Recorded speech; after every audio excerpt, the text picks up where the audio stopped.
ರಾಮಭದ್ರಾಯ ರಾಮಚಂದ್ರಾಯ ವೇಧಸೆ ರಘುನಾಥಾಯ ನಾಥಾಯ ಸೀತಾಯಾಃ ಪತಯೇ ನಮಃ.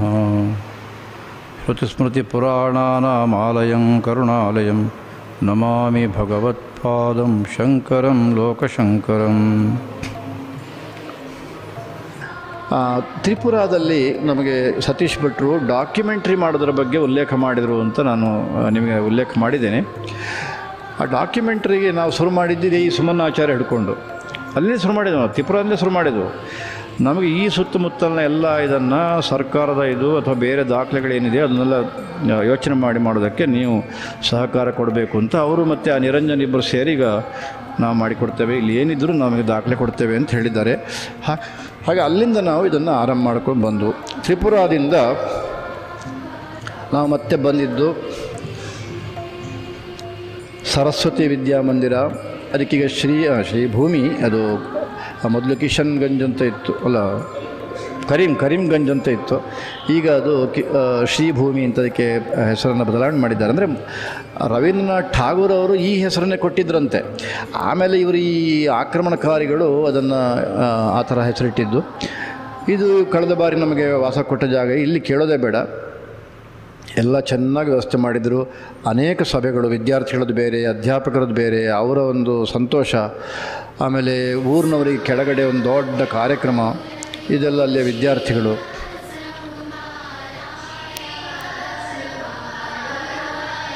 ಗೋವಿಂದಾಷ್ಟಕ ಹೇಳ್ತಾ ಇದ್ದಾರೆ ಅಲ್ಲಿ.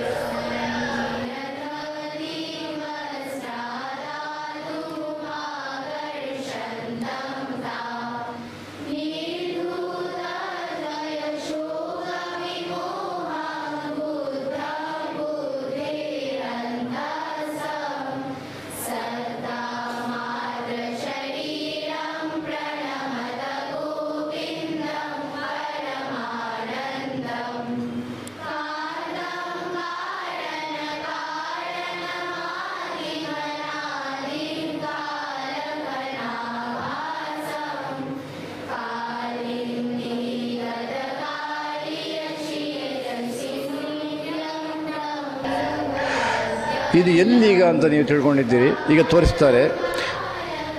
ನಾವು ಇದು ಅವರು ನಮಗೆ ಸಂತೋಷಪಟ್ಟು ಏನು ಮಾಡಿದರು, ಅವರೊಂದು ಭೂಮಿಯನ್ನು ಗೊತ್ತು ಮಾಡಿದ್ದಾರೆ.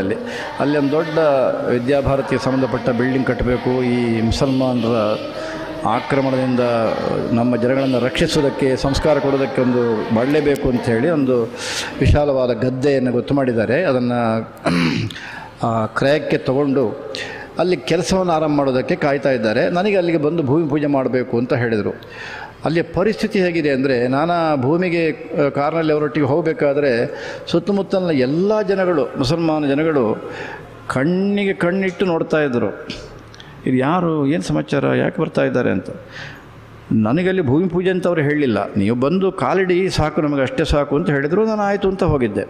ಅಲ್ಲಿ ಹೋದರೆ ಅವರು ಪೂಜೆಗೆಲ್ಲ ಬೇಕಾದಂಥದ್ದು ಹಾಲು, ಇನ್ನೊಂದು ಮೊಸರು, ಪುಷ್ಪ ಎಲ್ಲ ಇಟ್ಟಿದ್ರು ಅವರು. ನಾವಿಲ್ಲಿ ಹೇಗೆ ಭೂಮಿ ಪೂಜೆ ಮಾಡ್ತೇವೆ ಹಾಗೆ, ಯಾರು ಹೇಳಲಿಲ್ಲ ಅವರಿಗೆ, ಅವರದ್ದೇ. ಆಮೇಲೆ ಒಂದು ಗುದ್ದಲಿ ಮಣ್ಣು ತೆಗೆದು ಅದನ್ನು ಇದು ಮಾಡೋದಕ್ಕೆ ಸರಿ, ಅವರಷ್ಟು ಅಪೇಕ್ಷೆ ಪಟ್ಟ ಮೇಲೆ ಏನು ಅಂತ ನಾನು ಮಾಡಿದೆ. ಭೂಮಿ ಪೂಜೆಯಲ್ಲಿ ಎಲ್ಲ ನೋಡ್ತಾರೆ, ಸುತ್ತಮುತ್ತ ಕೇವಲ ಅವರೇ ಮುಸಲ್ಮಾನರೇ, ಇನ್ಯಾರೂ ಇಲ್ಲ. ಒಂದು ಭಾಗದಲ್ಲಿ ಹಿಂದೂಗಳಿದ್ದಾರೆ. ಆ ಹಿಂದೂಗಳನ್ನಾದರೂ ನಾವು ರಕ್ಷಣೆ ಮಾಡಬೇಕು ಅನ್ನೋ ಒಂದು ಉದ್ದೇಶದಿಂದ ಅಲ್ಲಿ ಭೂಮಿಯನ್ನು ತಗೊಂಡು ಈಗ ಈ ಭೂಮಿಯನ್ನು ಅವರು ಆಕ್ರಮಣ ಮಾಡೋದಕ್ಕೆ ನೋಡ್ತಾ ಇದ್ದಾರೆ. ಇದು ಕೊಟ್ಟರೆ, ಇವರಿಗೆ ಬಿಟ್ಟು ಕೊಟ್ಟರೆ ಆಗೋದಿಲ್ಲ ಅನ್ನೋ ಒಂದು ವಾದ. ಅದಕ್ಕೆ ಯುದ್ಧ, ಆ ಯುದ್ಧದ ಮಧ್ಯೆ ಈಗ ಅವರು ಆ ಬಿಲ್ಡಿಂಗನ್ನು ಕಟ್ಟಬೇಕು. ಇದು ಇಲ್ಲಿಯ ಪರಿಸ್ಥಿತಿ. ಆ ಬಾರ್ಡರ್ನ ನೀವು ನೋಡಬೇಕೀಗ. ಇಲ್ಲಿಂದ ಸುಮಾರು ಒಂದು 12 ಕಿಲೋಮೀಟರ್ ಆಗ್ಬೋದು ನಾವು ಹೋದ ಬಾರ್ಡರು.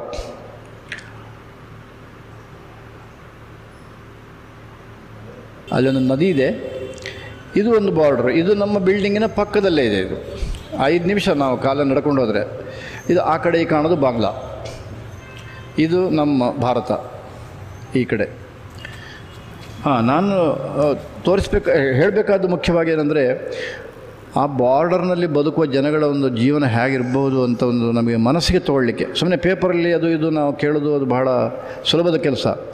ಆದರೆ ಆ ಬಾರ್ಡ್ರಿಗೆ ಹೋದಾಗ ಗೊತ್ತಾಗುತ್ತೆ ಅಲ್ಲಿ ಏನು ಪರಿಸ್ಥಿತಿ ಅಂತ. ನಮ್ಮನ್ನು ಅಲ್ಲಿಗೆ ಬಿಡೋದಕ್ಕೆ ಮೀನಾಮೇಷ ಮಾಡಿದರು. ಆಮೇಲೆ ಹಾಗೂ ಹೀಗೂ ಅಲ್ಲಿ ಗೊತ್ತಿದ್ದವರೇ ಅವರು ನಮ್ಮನ್ನು ಕರ್ಕೊಂಡು ಹೋಗಿದ್ದರಿಂದ ಕೊನೆಗೂ ಆಯಿತು ಅಂಥೇಳಿ ಅವಕಾಶ ಕೊಟ್ಟರು. ಅಷ್ಟಾದರೂ ಅವರೊಳಗಡೆ ಒಂದು ಚರ್ಚೆ ಶುರುವಾಯಿತು. ಯಾಕೆ ಬಿಟ್ಟು, ಯಾರನ್ನ ಬಿಡಬಾರ್ದು ಅಂತಲೇ ಹೇಳಿದ್ದು, ಹಾಗೆ ಹೀಗೆ ಅಂತ ಒಳಗೊಳಗೆ ಅವರೆಲ್ಲ ಮಾತನಾಡಿದರು. ಕೊನೆಗೂ ನಮಗೆ ಬಿಟ್ಟರು. ಆದರೂ ಕೂಡ ಅವರ ಬಾರ್ಡರ್ ಏನೊಂದು ಗೆರೆ ಇದೆಯೋ ಅದರ ಆ ಕಡೆ ಹೋಗೋದಕ್ಕೆ ನಮಗೆ ಬಿಡಲಿಲ್ಲ. ಹತ್ತಿರಕ್ಕೆ ಹೋಗುವಾಗಲೂ ಕೂಡ ನಮ್ಮನ್ನು ಈ ಕಡೆ ತಳ್ಳಿದರು. ಇಲ್ಲ, ನೀವು ಬನ್ನಿ, ಈ ಕಡೆ ಬನ್ನಿ, ಆ ಕಡೆ ಹೋಗಬೇಡಿ, ಇಷ್ಟೇ ಸಾಕು, ನೀವು ಇಲ್ಲೇ ಎಲ್ಲ ನೀವು ಮಾಡಿ ಅಂತ. ಆಮೇಲೆ ನಾವು ಫೋಟೋ ತೆಗೆದು ಅಲ್ಲಿ ಎಲ್ಲ ಮಿಲಿಟ್ರಿ ಸೆಕ್ಯೂರಿಟಿ ಜನಗಳೆಲ್ಲ ಅವರು ಸಂತೋಷಪಟ್ಟು ಫೋಟೋ ಗಿಟೋ ಎಲ್ಲ ತೊಗೊಂಡ್ರು. ಆಮೇಲೆ ಸ್ವಲ್ಪ ಈ ಕಡೆ ಬಂದು ಇನ್ನೇನು ಕಾರ್ ಹತ್ತಬೇಕು ಅಂತ ನಾವು ಬಂದಾಗ ಒಬ್ಬಳು ಮಹಿಳೆ, ಪೊಲೀಸ್ ಮಹಿಳೆ ಅವಳು, ಅಲ್ಲಿ ಅವರಿಗೆ ಸೆಕ್ಯೂರಿಟಿ ಒಟ್ಟಿಗೆ ಹಾಕಿದ್ದಾರೆ ಡ್ಯೂಟಿ, ಆಕೆ ಬಂದು ನಮಸ್ಕಾರ ಮಾಡಿದರು. ಸರಿ, ನಾನು ಆಶೀರ್ವಾದ ಮಾಡಿದೆ. ಆಮೇಲೆ ಸ್ವಲ್ಪ ಮಾತಾಡಬೇಕಾಗಿತ್ತು ಅಂತ ಹೇಳಿದರು. ಹೇಳಿ ವಿಷಯ ಅಂತಂದೆ. ಆವಾಗ ಅವ್ರು ಹೇಳಿದರು, ನನ್ನ ಮಗಳು ಎಲ್ಲ ಚೆನ್ನಾಗಿ ಅಧ್ಯಯನ ಮಾಡಿದ್ದಾಳೆ, ಈಗ ನಾನು ವರನನ್ನು ನೋಡ್ತಾ ಇದ್ದೇನೆ, ಆಕೆ ಒಂದು ಒಳ್ಳೆ ವರ ಸಿಗುವಾಗ ಆಶೀರ್ವಾದ ಮಾಡಿ ಅಂದರು. ಓಹೋ, ಇದು KR ನಗರದಲ್ಲಿ ಇದ್ದರೂ ಇದೆಯಾ? ಬಾಂಗ್ಲಾ ಬಾರ್ಡ್ರಿಗೆ ಹೋದರೂ ಇದೇ ಬೇಡಿಕೆ ಅವರದ್ದು. ಪರವಾಗಿಲ್ಲ, ಇವರು ಮತ್ತು ಪರಿಚಯ ಇಲ್ಲ, ಗೊತ್ತಿಲ್ಲ, ಏನಿಲ್ಲ. ಆದರೂ ಕೂಡ ನಮ್ಮ ಶ್ರದ್ಧಾಭಕ್ತಿ ಹೇಗಿರುತ್ತೆ ಅಂತಂದರೆ, ನಿಸ್ಸಂಕೋಚವಾಗಿ ಬಂದು ಅತ್ಯಂತ ಪ್ರಾಮಾಣಿಕತೆಯಿಂದ ಸ್ವಾಮಿಗಳೇ ನಮಗೆ ಈ ಥರ ಒಂದು ಅನುಗ್ರಹ ಮಾಡಿ ಅಂತ ಹೇಳಿದ್ರು. ನಾನು ಆಯಿತು, ಸಂತೋಷ ಅಂತೇಳಿ ಎಲ್ಲ ಮಾಡಿದೆ, ಪ್ರಸಾದ ಎಲ್ಲ ಕೊಟ್ಟೆ. ಅವ್ರಿಗೆ ಸ್ವರ್ಗ ಸಿಕ್ಕಿದಾಗ ಆಯ್ತು ರೀ ಪಾಪ. ಆ ಬಾರ್ಡ್ರಲ್ಲಿ ಇಲ್ಲಿ ಒಂದು ಕಡೆಯಿಂದ ಎಲ್ಲ ಆತಂಕ, ಆ ಪೊಲೀಸರಿಗೆ, ಹೋದವರಿಗೆ, ನಮಗೆ ಎಲ್ರಿಗೂ ಆತಂಕ, ಏನು ಆಗಿಬಿಡುತ್ತೋ ಏನೋ ಅಂತ. ಆದರೆ ಅವರಲ್ಲಿ ಮಧ್ಯೆ ಅವರದ್ದೊಂದು ಶ್ರದ್ಧಾಭಕ್ತಿಯನ್ನು ಪ್ರದರ್ಶನ ಮಾಡಿದ ದೃಶ್ಯ, ಅದು ಅವಿಸ್ಮರಣೀಯವಾದಂಥ ಒಂದು ದೃಶ್ಯ. ಆ ಬಾರ್ಡರಲ್ಲಿ ಸಾಕಷ್ಟು ಅದನ್ನು ಬಂದೋಬಸ್ತ್ ಮಾಡೋದಕ್ಕೆ ನಮ್ಮವರು ಕೂಡ ವ್ಯವಸ್ಥೆಯನ್ನು ಮಾಡಿದ್ದಾರೆ. ನೋಡಬೇಕಾಗಿತ್ತು ನಾವು. ಇದೇ ನದಿಯಲ್ಲಿ ಮುಂದಕ್ಕೂ ಹರಿಯೋದು, ಇದು ಬಾರ್ಡರೇ, ನದಿಯು ಬಾರ್ಡರೇ, ಆ ಕಡೆ ಬಾಂಗ್ಲಾದೇಶ. ಇಲ್ಲಿ ನಮಗೆ ಅದಕ್ಕಿಂತ ಹೆಚ್ಚೇನು ನೋಡೋದಕ್ಕಾಗೋದಿಲ್ಲ. ಅಲ್ಲೂ ಕೂಡ ಬಾಂಗ್ಲಾದ ಒಂದು ಬಹಳ ಜಾಗವನ್ನು ನೋಡೋದಕ್ಕಾಗೋದಿಲ್ಲ ಅನ್ನೋದು ಸತ್ಯ. ಆದರೆ ಆ ಬಾರ್ಡರ್ನ ಸೀಲ್ ಮಾಡಿದ ರೀತಿ ಹೇಗಿರುತ್ತೆ ಅಂತ ಅನ್ನೋದು ಮಾತ್ರ ನಾವು ಭಾಳ ಸ್ಪಷ್ಟವಾಗಿ ನೋಡ್ಬೋದು. ಯಾಕೆಂದರೆ ನಮಗೆ ಅಲ್ಲಿವರೆಗೂ ಚೆನ್ನಾಗಿ ಬಿಟ್ಟಿರೋದ್ರಿಂದ. ಇದು ನಮ್ಮ ಶ್ರೀಭೂಮಿ ಅಲ್ಲಿಯ ಒಂದು ಇದು. ಅಲ್ಲಿಗೆ ಇದೇ ಮೊದಲೇ ಬಾರಿಗೆ ಅವರು ಅಲ್ಲಿ ಆ ಊರಿನವರು ಮಂತ್ರಿ ಆಗಿದ್ದಾರಂತೆ. ಆ ಮಂತ್ರಿಗಳು ಕಾರ್ಯಕ್ರಮಕ್ಕೆ ಬಂದಿದ್ದರು. ಇವರೇ ಆ ಮಂತ್ರಿಗಳು. ಇವರು PWD ಮತ್ತು ಇನ್ನೊಂದೆರಡು ವಿಭಾಗದ ಮಂತ್ರಿಗಳಿವರು. ಆ ದಿವಸದ ಕಾರ್ಯಕ್ರಮದ ವ್ಯವಸ್ಥೆಯನ್ನು ನಾನು ನಿಮಗೆ ಹೇಳಬೇಕು. ಅವರಿಗೆ ಒಂದು ಸನ್ಮಾನದ ಇದನ್ನು ವ್ಯವಸ್ಥೆ ಮಾಡಿದರು. ಹೇಗೆ ವ್ಯವಸ್ಥೆ ಮಾಡಿದರು ಅಂದರೆ, ಆ ಶಾಲೆಯಲ್ಲಿ ಎಷ್ಟು ವಿಭಾಗಗಳಿವೆಯೋ, ಸೈನ್ಸು, ಸೋಷಿಯಲ್ ಸ್ಟಡೀಸು, ಸಂಸ್ಕೃತ, ಅದು ಕಲ್ಚರು, ಆಮೇಲೆ ಆರ್ಟು, ಇನ್ನೊಂದು ಮತ್ತೊಂದೆಲ್ಲ ಇರ್ತಾವಲ್ಲ, ಆ ಒಂದೊಂದು ವಿಭಾಗದಿಂದಲೂ ಕೂಡ ಒಬ್ಬೊಬ್ಬರು ಬಂದು ಅವರಿಗೆ ಮೊಮೆಂಟವೋ ಅಥವಾ ಪುಷ್ಪಗುಚ್ಛವೋ ಇನ್ನೊಂದು ಮತ್ತೊಂದು ಕೊಡೋದು. ಸುಮಾರು ಒಂದು 20 ನಿಮಿಷ ಕಾರ್ಯಕ್ರಮ. ನಾನೊಂದು 2-3 ನಿಮಿಷ ನೋಡಿದೆ. ಮತ್ತು ಒಂದೇ ವಿಭಾಗದ ಗೊತ್ತಾಯ್ತು ನನಗೆ, ಇದೆಲ್ಲ ಇದು ಈ ಥರ ಯೋಚನೆ ಮಾಡಿದ್ದಾರೆ ಅಂತ. ಆಮೇಲೆ ನಾನು ನಮ್ಮವ್ರನ್ನ ಕಳೆದು ಹೇಳೋದು ಅಂತ ಮಾಡಿದೆ, ಆ ಗೂಡ್ಸ್ ಎಲ್ಲ ಖಾಲಿ ಮಾಡಿಸ್ಬಿಡಿ, ಅದೆಲ್ಲ ಗೂಡ್ಸ್ನಲ್ಲಿ ಹಾಕಿ ಅವರ ಮನೆ ಕೊಟ್ಟು ಬನ್ನಿ ಅದನ್ನು ಅಂತ. ಆಮೇಲೆ ಅಷ್ಟು ಬೀಳಲಿಕ್ಕೆ ಶುರುವಾಯ್ತು ಅಲ್ಲಿ ಆ ಎಲ್ಲ ವಿಭಾಗದ ಇದನ್ನು. ಅಲ್ಲ, ಆ ಊರಿನಲ್ಲಿಯೂ ಕೂಡ ಈ ರಾಜಕೀಯದವರನ್ನು ಒಂದು ತುಷ್ಟೀಕರಣ ಮಾಡಿ, ಅಂತೂ ಇಂತೂ ನಮ್ಮ ಧರ್ಮ ಉಳಿಸ್ಕೊಳ್ಬೇಕು ಅಥವಾ ಸಂಸ್ಕೃತಿಯನ್ನು ಉಳಿಸ್ಕೊಳ್ಬೇಕು ಅನ್ನೋದಕ್ಕೆ ಮಾಡೋ ಪ್ರಯತ್ನ ಇದೆಯಲ್ಲ, ಅತ್ಯಮೋಘವಾದ್ದು. ವಾಸ್ತವಿಕವಾಗಿ ಇನ್ನೇನು ಬೇಕು ಅವರಿಗೆ? ಏನು ಬೇಡ. ಈ ಮನುಷ್ಯ ಒಳ್ಳೆ ಮನುಷ್ಯರು, ಅದು ಅವರೇ ಹೇಳ್ತಾರೆ. ಆದರೆ ಅವರಿಗೊಂದು ಸಂತೋಷ ಆಗಲಿ ಅಂಥೇಳಿ ಆರಿಸಿದವರ ಕಾರ್ಯಕ್ರಮ ನೋಡಿ, ಒಂದೊಂದೇ ಕಾರ್ಯಕ್ರಮ ನೋಡಿ ಅವರು ಇದೇ ಥರ ಎಲ್ಲ ಬರೋದು, ಕೊಡೋದು, ಫೋಟೋ ತೆಗೆಯೋದು, ಹೋಗೋದು. ಅಂತೂ ಕೊನೆ ತನಕವೂ ಕೂಡ ನನಗೆ ಬರೀ ಕೂತಿದ್ದನ್ನು ನೋಡೋದಷ್ಟೇ ಕೆಲಸ ಆಯಿತು. ನನ್ನ ಮುಸುಡು ನೋಡಿದರೆ ಗೊತ್ತಾಗುತ್ತೆ ನಿಮಗೆ. ಬರೀ ಕೆಪ್ಪಾಯಿಸ್ಕೊಂಡು ಕೂತ್ಕೊಂಡಿದ್ದೆ, ಬೇರೆ ಇನ್ನೇನು ಕೆಲಸವೇ ಇಲ್ಲ ಅಲ್ಲಿ. ಅದು ಕೂಡ ಎಷ್ಟು, ಸುಮಾರೊಂದು 3 ತಾಸು ಕಾರ್ಯಕ್ರಮ ಒಟ್ಟು, ಮೊದಲಿಂದ ಕೊನೆ ತನಕ. ಒಂದಷ್ಟು ಜನ ಎದ್ದು ಹೋದರು. ಈ ಎಲ್ಲ ಪ್ರೈಸ್ ಡಿಸ್ಟ್ರಿಬ್ಯೂಷನ್ನು ಇನ್ನೊಂದು ಮತ್ತೊಂದೆಲ್ಲ ಆದ ಮೇಲೆ ಅವರು ಎದ್ದು ಹೋದರು. ಮತ್ತೊಂದಷ್ಟು ಜನ ಇದ್ದರು. ನಾನು ಭಾಳ ಸಂಕ್ಷಿಪ್ತವಾಗಿ ಆಶೀರ್ವಚನ ಮಾಡಿ ಮುಗಿಸಿದೆ. ಯಾಕೆಂದರೆ ನಾನು ಹೇಳಬೇಕಾದನ್ನೆಲ್ಲ ವಿದ್ಯಾರ್ಥಿಗಳಿಗೆ, ಅಧ್ಯಾಪಕರಿಗೆ, ಊರಿನವರಿಗೆ ಮೊದಲೇ ಹೇಳಿ ಆಗಿತ್ತು. ಹಾಗಾಗಿ ನಾನು ಮತ್ತೆ ಅದನ್ನು ಅಷ್ಟೊಂದು ಗಂಭೀರವಾಗಿ ಪರಿಗಣಿಸಲಿಲ್ಲ. ಅವರಿಗೊಂದು ಸಂತೋಷ ಇತ್ತು, ಸ್ವಾಮಿಗಳ ಉಪಸ್ಥಿತಿಯಲ್ಲಿ ಈ ಥರ ಒಂದು ಕಾರ್ಯಕ್ರಮ ಮಾಡಬೇಕು ಅಂತ, ಅದಕ್ಕೋಸ್ಕರ ಮಾಡಿದರು ಅಷ್ಟೇ. ಇದು ಸರಸ್ವತಿ ವಿದ್ಯಾಮಂದಿರದ ಒಂದು ವೈಶಿಷ್ಟ್ಯ.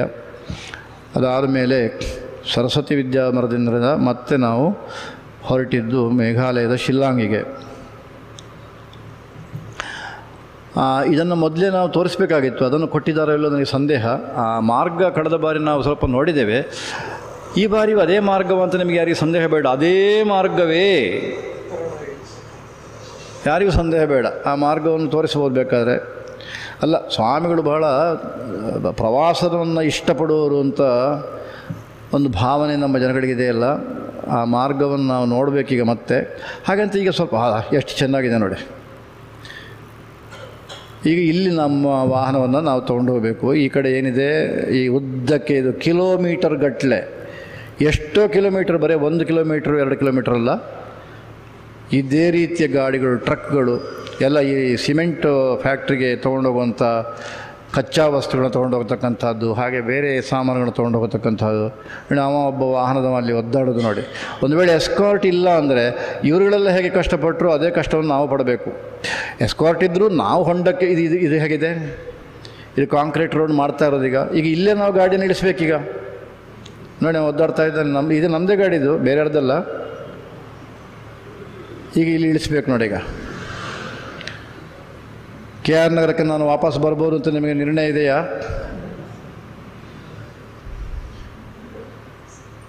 ಆಗ ಆಗ ಆಗ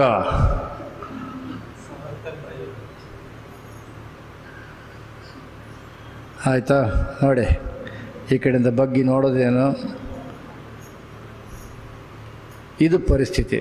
ಇದು ಒಂದು ಕಡೆ ಸುಮಾರು ಒಂದು 30-40 ಕಿಲೋಮೀಟ್ರಿಗಿಂತ ಹೆಚ್ಚು. ಹಾಗಾಗಿ ಅಲ್ಲೆಲ್ಲ ಹೋಗಿ ಸೇರುವಾಗ ವಿಪರೀತ ತಡ ಆಗೋದು. ಅಲ್ಲಿ ಹೋದ ಮೇಲೆ ಯಾರಿಗೂ ಒಟ್ಟಿನಲ್ಲಿ ಚಾಪೆಗೆ ಹೋಗಿ ಬಿದ್ದರೆ ಸಾಕು ಅನ್ನೋ ಪರಿಸ್ಥಿತಿ. ಪೂಜೆ ಗೀಜೆ ಅದೆಲ್ಲ ಲೆಕ್ಕಕ್ಕೆ ಬರೋದಿಲ್ಲ, ಅಂಥ ಪರಿಸ್ಥಿತಿ ಅದು. ಅದರಲ್ಲಿ ಇವರುಗಳಿಗೆ ಗೂಡ್ಸು TT ಅವರಿಗಂತೂ ಜಾಗನೂ ಇರೋದಿಲ್ಲ. ನಮ್ಮ ಎಸ್ಕಾರ್ಟ್ ಮುಂದಕ್ಕೆ ನಾವು ಬಂದಿರ್ತೇವೆ, ಅಲ್ಲಿ ಜಾಗ ಮಾಡಿಕೊಂಡು ಇವರು ಬರಬೇಕು ಅಂತಂದರೆ ಹರಸಾಹಸ. ಭಾಷೆ ಬೇರೆ ಸಮಸ್ಯೆ. ಅವರು ನಂಬರ್ ಪ್ಲೇಟ್ ನೋಡ್ತಾರೆ, ಇದು ಕರ್ನಾಟಕದ್ದು ಅಂತ ಹೇಳಿದ ಕೂಡಲೇ ಅದ್ರ ಬಗ್ಗೆ ತಿರಸ್ಕಾರ ಮಾಡಿಬಿಡ್ತಾರೆ. ಇದೆಲ್ಲ ಸಮಸ್ಯೆ. ಇಲ್ಲಿರೋದೀಗ ಅಸ್ಸಾಂ ಮತ್ತು ಮೇಘಾಲಯದ ಟ್ರಕ್ಗಳೇ ಹೆಚ್ಚು. ಅಪರೂಪಕ್ಕೆ ಯಾವುದೋ ನಾಗಾಲ್ಯಾಂಡಿಂದಿದೆ ಅಷ್ಟೇ. ನಾನೆಲ್ಲ ಹೋಗುವುದನ್ನು ನೋಡ್ಕೊಂಡಿದ್ದೆ. ಯಾಕೆ ನನಗೆ ಬೇರೆ ಕೆಲಸ ಇಲ್ಲ, ಹೊಂಡಕ್ಕೆ ಬೀಳೋದು, ಹೊಂಡದ ಹೇಳೋದು ಅಷ್ಟೇ ಕೆಲಸ. ಆಗ ಇದನ್ನು ಸ್ವಲ್ಪ ನೋಡ್ಕೊಂಡು ಹೋಗೋದು. ಯಾಕಂದರೆ ಇದರ ಹೊಂಡದ್ದು ಮನಸ್ಸಲ್ಲಿ ಕೂತ್ಕೊಳ್ಬಾರ್ದಲ್ಲ. ಇದನ್ನು ನೋಡ್ತಾ ಇದ್ದರೆ ಅದೆಲ್ಲ ಮರ್ತು ಹೋಗುತ್ತೆ ಅಂತ ನಾನು ಇದನ್ನೆಲ್ಲ ನೋಡ್ತಾ ಆ ಕಡೆ ಪಕ್ಕ ಪರ್ವತವನ್ನು ನೋಡ್ತಾ ಹೋಗಿ. ಇದು ಅದ್ಭುತವಾದ ರೋಡು.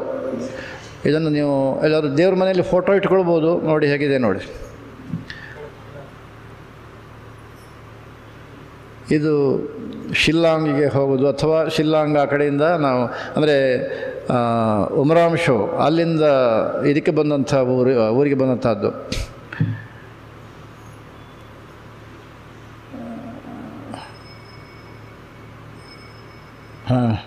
ಇನ್ನೆಲ್ಲ ನಿಮಗೆ ಅದು ಕಲ್ಪನೆ ಬರುತ್ತೆ ಅಂತ ಅಂದ್ಕೊಂಡಿದ್ದೇನೆ.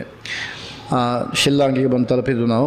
ಶಿಲ್ಲಾಂಗ್ನಲ್ಲಿ ಯಥಾ ಪ್ರಕಾರ ಕಳೆದ ಬಾರಿ ನಾವು ಉಳ್ಕೊಂಡಿದ್ದು. ನಮ್ಮ ವಿಜಯಶಂಕರ್ ಮೊದಲು MP ಆಗಿದ್ದರು, ಮಿನಿಸ್ಟ್ರು ಒಂದು ಸ್ವಲ್ಪ ಆಗಿದ್ದರು, ಒಂದೆರಡು ದಿವಸ ಹುಣಸಳ್ಳಿ MLA ಆಗಿದ್ದರು. ಈಗ ಅವರು ಈ ಶಿಲ್ಲಾಂಗ್ನಲ್ಲಿ ಇದರಲ್ಲಿ ಮೇಘಾಲಯದಲ್ಲಿ ರಾಜ್ಯಪಾಲರಾಗಿದ್ದಾರೆ. ಮೈಸೂರಿನ ನಮ್ಮ ಚೆನ್ನಬಸಪ್ಪ ಆಮೇಲೆ ಜಯಪ್ರಕಾಶ್ ಅರಸು ಅವರೆಲ್ಲ ಅವರಿಗೆ ಫೋನ್ ಮಾಡಿ ಹೇಳಿದರು, ನಮ್ಮ ಗುರುಗಳು ಬರ್ತಾ ಇದ್ದಾರೆ ಅಂತ. ಅವ್ರು ಭಾಳ ಸಂತೋಷಪಟ್ಟರು. ಅವರ ಫೋನ್ ನಂಬರು, ಅವರ PA ಫೋನ್ ನಂಬರ್ ಎಲ್ಲ ಕೊಟ್ಟಿದ್ದರು. ನಾವು ಸಂಪರ್ಕ ಮಾಡಿದ್ದು. ಅವರು ಆ ಸಂದರ್ಭದಲ್ಲಿ ಇರಲಿಕ್ಕೆ ಆಗಿಲ್ಲ, ಅವರಿಗೆ ಮೊದಲೇ ಇಲ್ಲಿ ಕಾರ್ಯಕ್ರಮ ನಿಶ್ಚಯ ಆದ್ದರಿಂದ ಅವರು ಇಲ್ಲಿಗೆ ಬಂದಿದ್ದರು. ಆದರೆ ಇಡೀ ನಮ್ಮ ಈ ಶಿಲ್ಲಾಂಗ್ ಬಂದು ಅಲ್ಲಿಂದ ವಾಪಸ್ ನಾವು ಅಸ್ಸಾಂ ಬಾರ್ಡರ್ಗೆ ಬರೋ ತನಕ ನಮ್ಮ ಎಸ್ಕಾರ್ಟಿನ ವ್ಯವಸ್ಥೆ ಪಕ್ಕಾ ಮಾಡಿದ್ದರು ಇದೇ ವಿಜಯಶಂಕರು. ಎಲ್ಲೂ ಅದು ವಿಚ್ಛಿತ್ಯ ಆಗೋದಕ್ಕೆ ಅವಕಾಶ ಇಲ್ಲ, ಹಾಗೆ ಮಾಡಿದ್ದರು. ಅಷ್ಟಾದರೂ ಕೂಡ ಅಲ್ಲಿಯ ಸಂಪರ್ಕದ ಕೊರತೆ ಜಾಸ್ತಿ ಆದ್ದರಿಂದ ನಾವು ಮೊದಲು ಹೋಗುವಾಗ ಮೇಘಾಲಯದ ಪೋರ್ಷನ್ನಲ್ಲಿ ಹೋಗಬೇಕಾಗಿತ್ತು, ಅಲ್ಲಿ ನಮಗೆ ಎಸ್ಕಾರ್ಟ್ ಸಿಗಲಿಲ್ಲ. ಅವರು ಆಮೇಲೆ ಫೋನ್ ಮಾಡಿದರು, ನಾವು ಬಂದಿದ್ದೇವೆ, ನಿಮ್ಮನ್ನು ನೋಡ್ತಾ ಇದ್ದೇವೆ, ಕಾಯ್ತಾ ಇದ್ದೇವೆ, ಎಲ್ಲಿದ್ದೀರಾ ಅಂತ. ಅಷ್ಟೊತ್ತಿಗೆ ನಾವೆಲ್ಲೋ ಹೊಂಡದಲ್ಲಿ ಎದ್ದು ಬಿದ್ದು ಕೆಳಗೆ ಬಂದಾಗಿದೆ. ಈಗ ಅದು ಇದೆ. ಆದರೆ ವಿಜಯಶಂಕರ್ ಮಾತ್ರ ಅವರ ಕಡೆಯಿಂದ ಮತ್ತಿನ್ನೇನು ಬೇಕು ಅಂತೆಲ್ಲ ಕೇಳಿ ಏನೇ ವ್ಯವಸ್ಥೆ ಬೇಕಾದ್ರೆ ನಾವು ಮಾಡ್ತೇನೆ ಅಂತ ಹೇಳೆಲ್ಲ ಸಹಕಾರ ಕೊಟ್ಟಿದ್ದಾರೆ.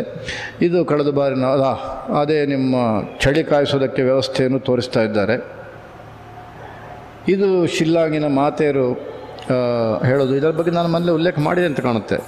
ಕೇವಲ 32 ಜನ ಆದರೂ ಕೂಡ ಭಾಳ ಚೆನ್ನಾಗಿ ಹೇಳಿದರು. ಅವರು ಭಜನೆಯನ್ನು ನೀವು ಮೊನ್ನೆ ಕೇಳಿಸಿದ್ದಾರೆ. ಇಲ್ಲಿ ಅದಕ್ಕಿಂತ ಹೆಚ್ಚು ಈ ಸಾರಿ ಮಾಡಲಿಕ್ಕೆ ಏನು ಅವಕಾಶ ಆಗಲಿಲ್ಲ. ಯಾಕಂದರೆ ಅವರೆಲ್ಲ ಪ್ರಯಾಗರಾಜಕ್ಕೆ ಬಂದಿದ್ದರು, ಅವರ ಪ್ರಮುಖರು. ಇಲ್ಲಿ ಸುಮಾರು 1000 ಸಂಖ್ಯೆಯಲ್ಲಿ ಹಿಂದೂಗಳಿರೋದಷ್ಟೇ, ಅದಕ್ಕಿಂತ ಹೆಚ್ಚು ಹಿಂದೂಗಳಿಲ್ಲ ಇಲ್ಲಿ. ಅಷ್ಟಾದರೂ ಕಷ್ಟಪಟ್ಟು ಹಿಂದೂ ನಮ್ಮ ಸಂಸ್ಕೃತಿ, ನಮ್ಮ ಧರ್ಮ ಇದನ್ನು ಉಳಿಸ್ತಾ ವ್ಯವಸ್ಥೆ ಮಾಡ್ಕೊಂಡು ಬಂದಿದ್ದಾರೆ. ಇದು ರಾಜಸ್ಥಾನದ ಜನಗಳ ಒಂದು ಭವನ. ಇದು ಹರಿಯಾಣ ಅಲ್ಲ, ಅಲ್ಲ ರಾಜಸ್ಥಾನ, ಆ ಒಂದು ಜನಗಳು. ಅಲ್ಲಿಂದ ನಾವು ಮತ್ತೆ ಅಸ್ಸಾಮಿನ ಮೂಲಕ ಗೌರಿಪುರ, ಅದು ಅಸ್ಸಾಮಿದ್ದು, ಅಲ್ಲಿ ನಮ್ಮ ವಾಸುದೇವಾನ ತೀರ್ಥರ ಪರಮೇಷ್ಠಿ ಗುರುಗಳ ಒಂದು ಆರಾಧನೆಯು ಕೂಡ ಅಲ್ಲೇ ಆಗಬೇಕಾಗಿತ್ತು. ಅದನ್ನು ಇಲ್ಲಿ ಮಾಡಿ ನಾವು ಮರುದಿವಸ ಹೊರಟಿದ್ದು. ಅದು ಸಿಲಿಗುರಿಗೆ ಮತ್ತೆ ಹೊರಟಿದ್ದು. ಇದು ಅಲ್ಲಿಯ ಲಾನ್ ಇತ್ಯಾದಿಗಳ ದೃಶ್ಯ. ಭಾರಿ ದೊಡ್ಡ ಭವನ ಅದು. ಇಲ್ಲಿ ನಮಗೆ ವಸತಿ ವ್ಯವಸ್ಥೆ, ಆದರೆ ನಮಗೇನು ರೂಮ್ಗಳನ್ನೆಲ್ಲ ಕೊಟ್ಟಿಲ್ಲ, ಬೇರೆ ಕಾರ್ಯಕ್ರಮ ಯಾವುದು ಕೊಟ್ಟಿದ್ದರು. ನಮಗೆ ದೊಡ್ಡ ಹಾಲ್ ಕೊಟ್ಟಿದ್ದರು, ಸಾಕಾಗಿತ್ತು, ಅದು ಭಾಳ ಚೆನ್ನಾಗಿತ್ತು. ನನಗೆ ಮಾತ್ರ ಅಲ್ಲಿಯ ಗೆಸ್ಟ್ ಹೌಸ್ ಅವರು ಕೊಟ್ಟಿದ್ದರು, ಅಲ್ಲಿ ನಾನು ಉಳ್ಕೊಂಡಿದ್ದೆ. ಅದರಲ್ಲಿಯೂ ಅಷ್ಟೇ ಜಾಗ ಬೇಕಾದಷ್ಟಿತ್ತು. ಹಾಗೆ ಮರುದಿವಸ ಆರಾಧನೆ ಎಲ್ಲ ಮಾಡಲಿಕ್ಕೆ ಏನು ತೊಂದರೆ ಆಗಲಿಲ್ಲ. ಆದರೆ ಇಷ್ಟೆಲ್ಲ ಪರಿಶ್ರಮ ಇದ್ದರೂ ಕೂಡ ಮರುದಿವಸ 6:30 ಗಂಟೆಗೆ ಪೂಜೆಗೆ ಬೇಕಾದಂಥ ಎಲ್ಲ ಸಹಕಾರವನ್ನು ಕೊಟ್ಟು, ಅದಾದ ಮೇಲೆ ಮರುಕ್ಷಣದಲ್ಲಿ ಆರಾಧನೆ ಪೂಜೆಗೆ ಬೇಕಾದಂಥ ಸಹಕಾರವನ್ನು ಕೊಟ್ಟು, ಅದಾದ ಮೇಲೆ ಪೂರ್ವ ಪಂಕ್ತಿಗೆ ಬೇಕಾದಂಥ ಅಡಿಗೆ ಇತ್ಯಾದಿಗಳನ್ನು ಆರಾಧನಾ ಪದ್ಧತಿಯಂತೆ 4 ಪಲ್ಯ, 2 ಕೋಸಂಬರಿ, ಅದು ಇದು ಇನ್ನೊಂದು ಮತ್ತೊಂದು ಅದನ್ನೆಲ್ಲ ಮಾಡಿ ಪೂರ್ವ ಪಂಕ್ತಿ ಹಾಕಿ, ಅವರದ್ದಾದ ಮೇಲೆ ಮಂತ್ರಾಕ್ಷತೆ ಆಗಿ, ಆ ಮಂತ್ರಾಕ್ಷತೆ ಆದ ಮೇಲೆ ಉಳಿದವರೆಲ್ಲ ಊಟ ಮಾಡಿ, ಆಮೇಲೆ ಪಾತ್ರೆಗಳನ್ನೆಲ್ಲ ತೊಳೆದು ಅದನ್ನು ಪ್ಯಾಕ್ ಮಾಡಿ ಅದನ್ನು ಲೋಡ್ ಮಾಡಿ 1:30 ಗಂಟೆಗೆ ನಾವು ಹೊರಟು. ನಾನು ಹೇಳಿದೆ, ಇದನ್ನು ಇನ್ನೆಲ್ಲಾದರೂ ಮಾಡಿ ಯಾರು ತೋರಿಸಿದರೆ ನಾನು ಭಾಳ ಸಂತೋಷ ಪಡ್ತೇನೆ ಅಂತ. ಅವತ್ತು ತಕ್ಷಣ ಪಕ್ಕದಲ್ಲಿ ಕೂತವ್ರು ಹೇಳಿದರು, ಇಲ್ಲ KR ನಗರದಲ್ಲಿ 3 ಗಂಟೆ ಆಯ್ತಂತೆ ಅಂತಂದರು.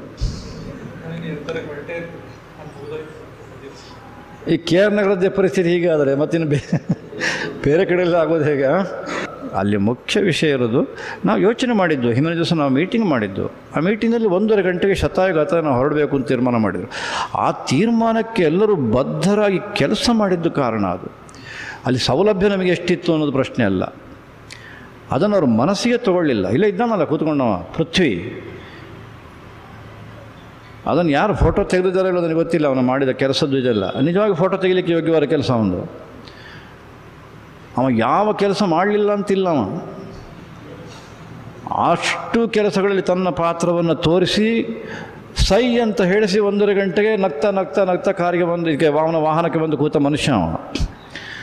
ಆ ಥರ ಎಲ್ಲರೂ ಕೆಲಸ ಮಾಡಿದ್ದರಿಂದ 1:30 ಗಂಟೆಗೆ ನಾವು ಹೊರಡಬೇಕು ಅಂತ ಹೇಳಿದಾಗೆ ಎಲ್ಲರೂ ಕೂಡ 1:30 ಗಂಟೆ, ಯಾರು ಇವರು ಸ್ವಲ್ಪ ಒಂದು 10 ನಿಮಿಷ ತಡ ಆಯ್ತೇನೋ, ಆದರೆ ನಾವೆಲ್ಲರೂ ಕೂಡ 1:30 ಗಂಟೆಗೆ ಜಾಗವನ್ನು ಖಾಲಿ ಮಾಡಿಯೇ ಬಿಟ್ಟು ನಾವು.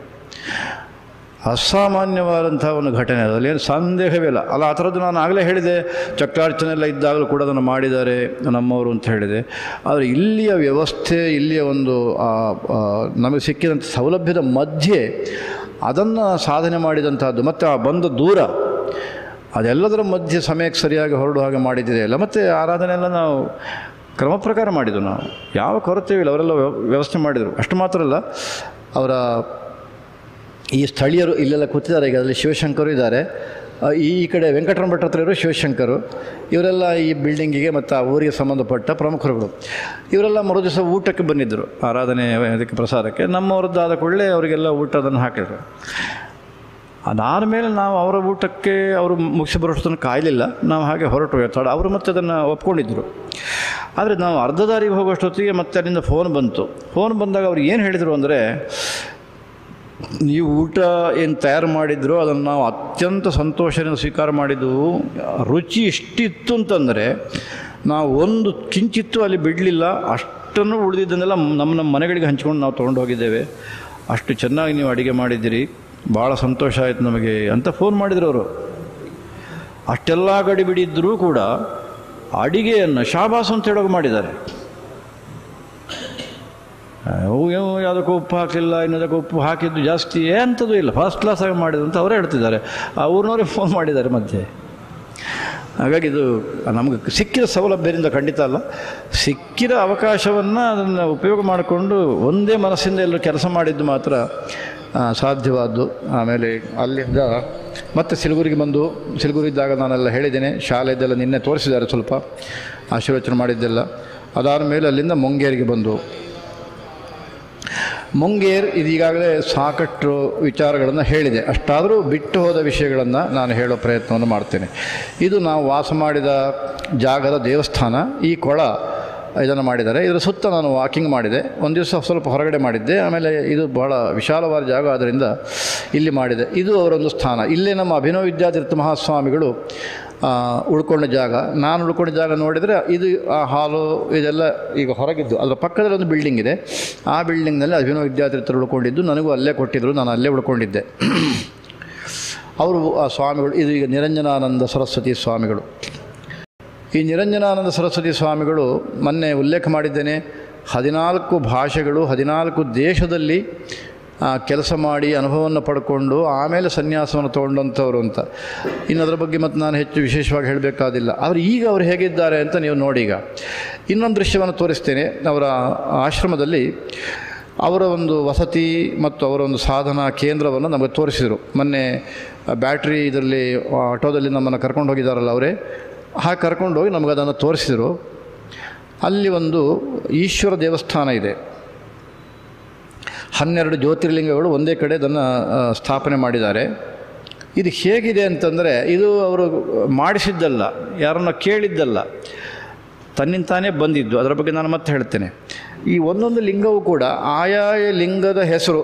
ಉದಾಹರಣೆಗೆ ಜ್ಯೋತಿರ್ಲಿಂಗ ಅಂತ ಒಂದಿದೆ, ಇನ್ನೊಂದು ಕೇದಾರನಾಥದಲ್ಲಿ ಮತ್ತೊಂದಿದೆ, ಮತ್ತೊಂದು ನಮ್ಮ ಇದರಲ್ಲಿ ನಾಸಿಕದಲ್ಲಿರೋ ಲಿಂಗಕ್ಕೆ ಇನ್ನೊಂದು ಹೆಸರಿದೆ. ಆ ಎಲ್ಲ ಹೆಸರಿಗೆ ತಕ್ಕಂತೆ ಇಲ್ಲೆಲ್ಲ ಈ ಲಿಂಗಗಳು ಹಾಗೆ ಮೂಡಿವೆ.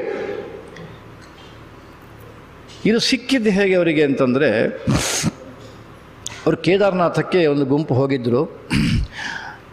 ಯಾವಾಗ ಅಂತ ನಾನು ಮೊದಲೇ ಹೇಳಿಬಿಡಲ, ಒಂದು ಕೆಲವು ವರ್ಷಗಳ ಹಿಂದೆ, ನನಗೆ ಸರಿಯಾಗಿ ಈಗ ನೆನಪಿಲ್ಲ, ಬಹುದೊಡ್ಡದಾದಂಥ ದುರಂತ ಆಗೋಯ್ತಲ್ಲಿ. ಎಷ್ಟು 1000 ಜನ ಹೊರಟೋದ್ರು, ಎಲ್ಲ ಉದ್ಧ್ವಸ್ತವಾಗೋಯ್ತು. ಅಲ್ಲೂ ಅದೇ ಮೋಡ ಸ್ಫೋಟ, ಕ್ಲೌಡ್ ಬರ್ಸ್ಟ್. ಅದೇ ದಿನ ಇವರು ಅಲ್ಲಿದ್ದಾರೆ ಕೇದಾರನಾಥದಲ್ಲಿ 4 ರಿಂದ 5 ಜನ.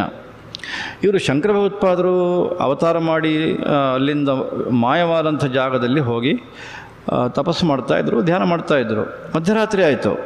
ಮಧ್ಯರಾತ್ರಿಗೆ ಅವರಿಗೊಂದು ಸ್ವರ ಕೇಳ್ತು, 3 ಸ್ವರ ಕೇಳ್ತು. ತಕ್ಷಣ ಇಲ್ಲಿಂದ ಹೊರಡು, ತಕ್ಷಣ ಇಲ್ಲಿಂದ ಹೊರಡು, ತಕ್ಷಣ ಇಲ್ಲಿಂದ ಹೊರಡು ಅಂತ ಕೇಳ್ತು.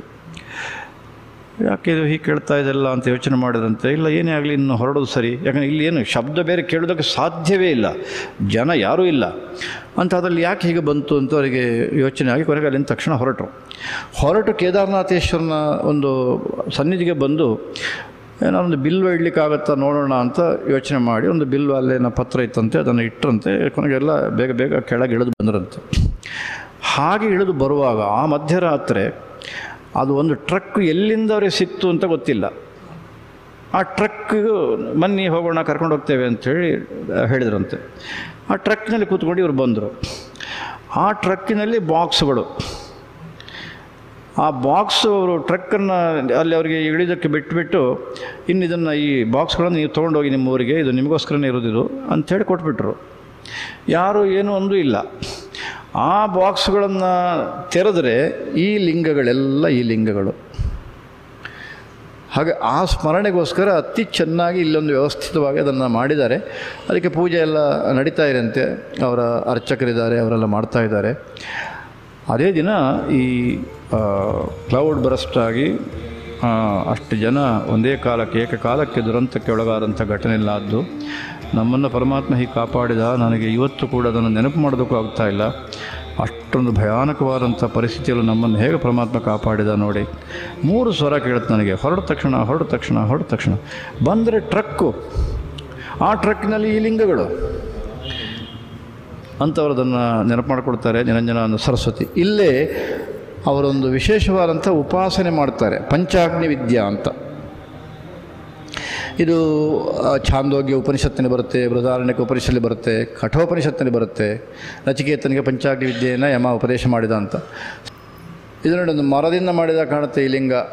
ಹಾಗಿಲ್ಲ ವಾಸ್ತವಿಕವಾಗಿ, ಅದು ಕಲ್ಲಿಂದೆ, ಆದರೆ ಎಷ್ಟು ಸುಂದರವಾಗಿದೆ ನೋಡಿ. ಇದು ಅವರು ಏನು ಕೇಳಿದ್ದಲ್ಲಂತೆ, ತನ್ನಿಂತಾನೇ ಬಂದು ಸೇರಿಕೊಂಡಿದ್ದಂತೆ. ನಾನು ಅದನ್ನು ಹೇಳಿಬಿಡ್ತೇನೆ, ಅದು ಫೋಟೋ ಸಿಗ್ತಾ ಇಲ್ಲ. 5 ಕುಂಡಗಳು, 4 ದಿಕ್ಕಿನಲ್ಲಿ 4 ಒಂದು, ಮಧ್ಯ ಒಂದು.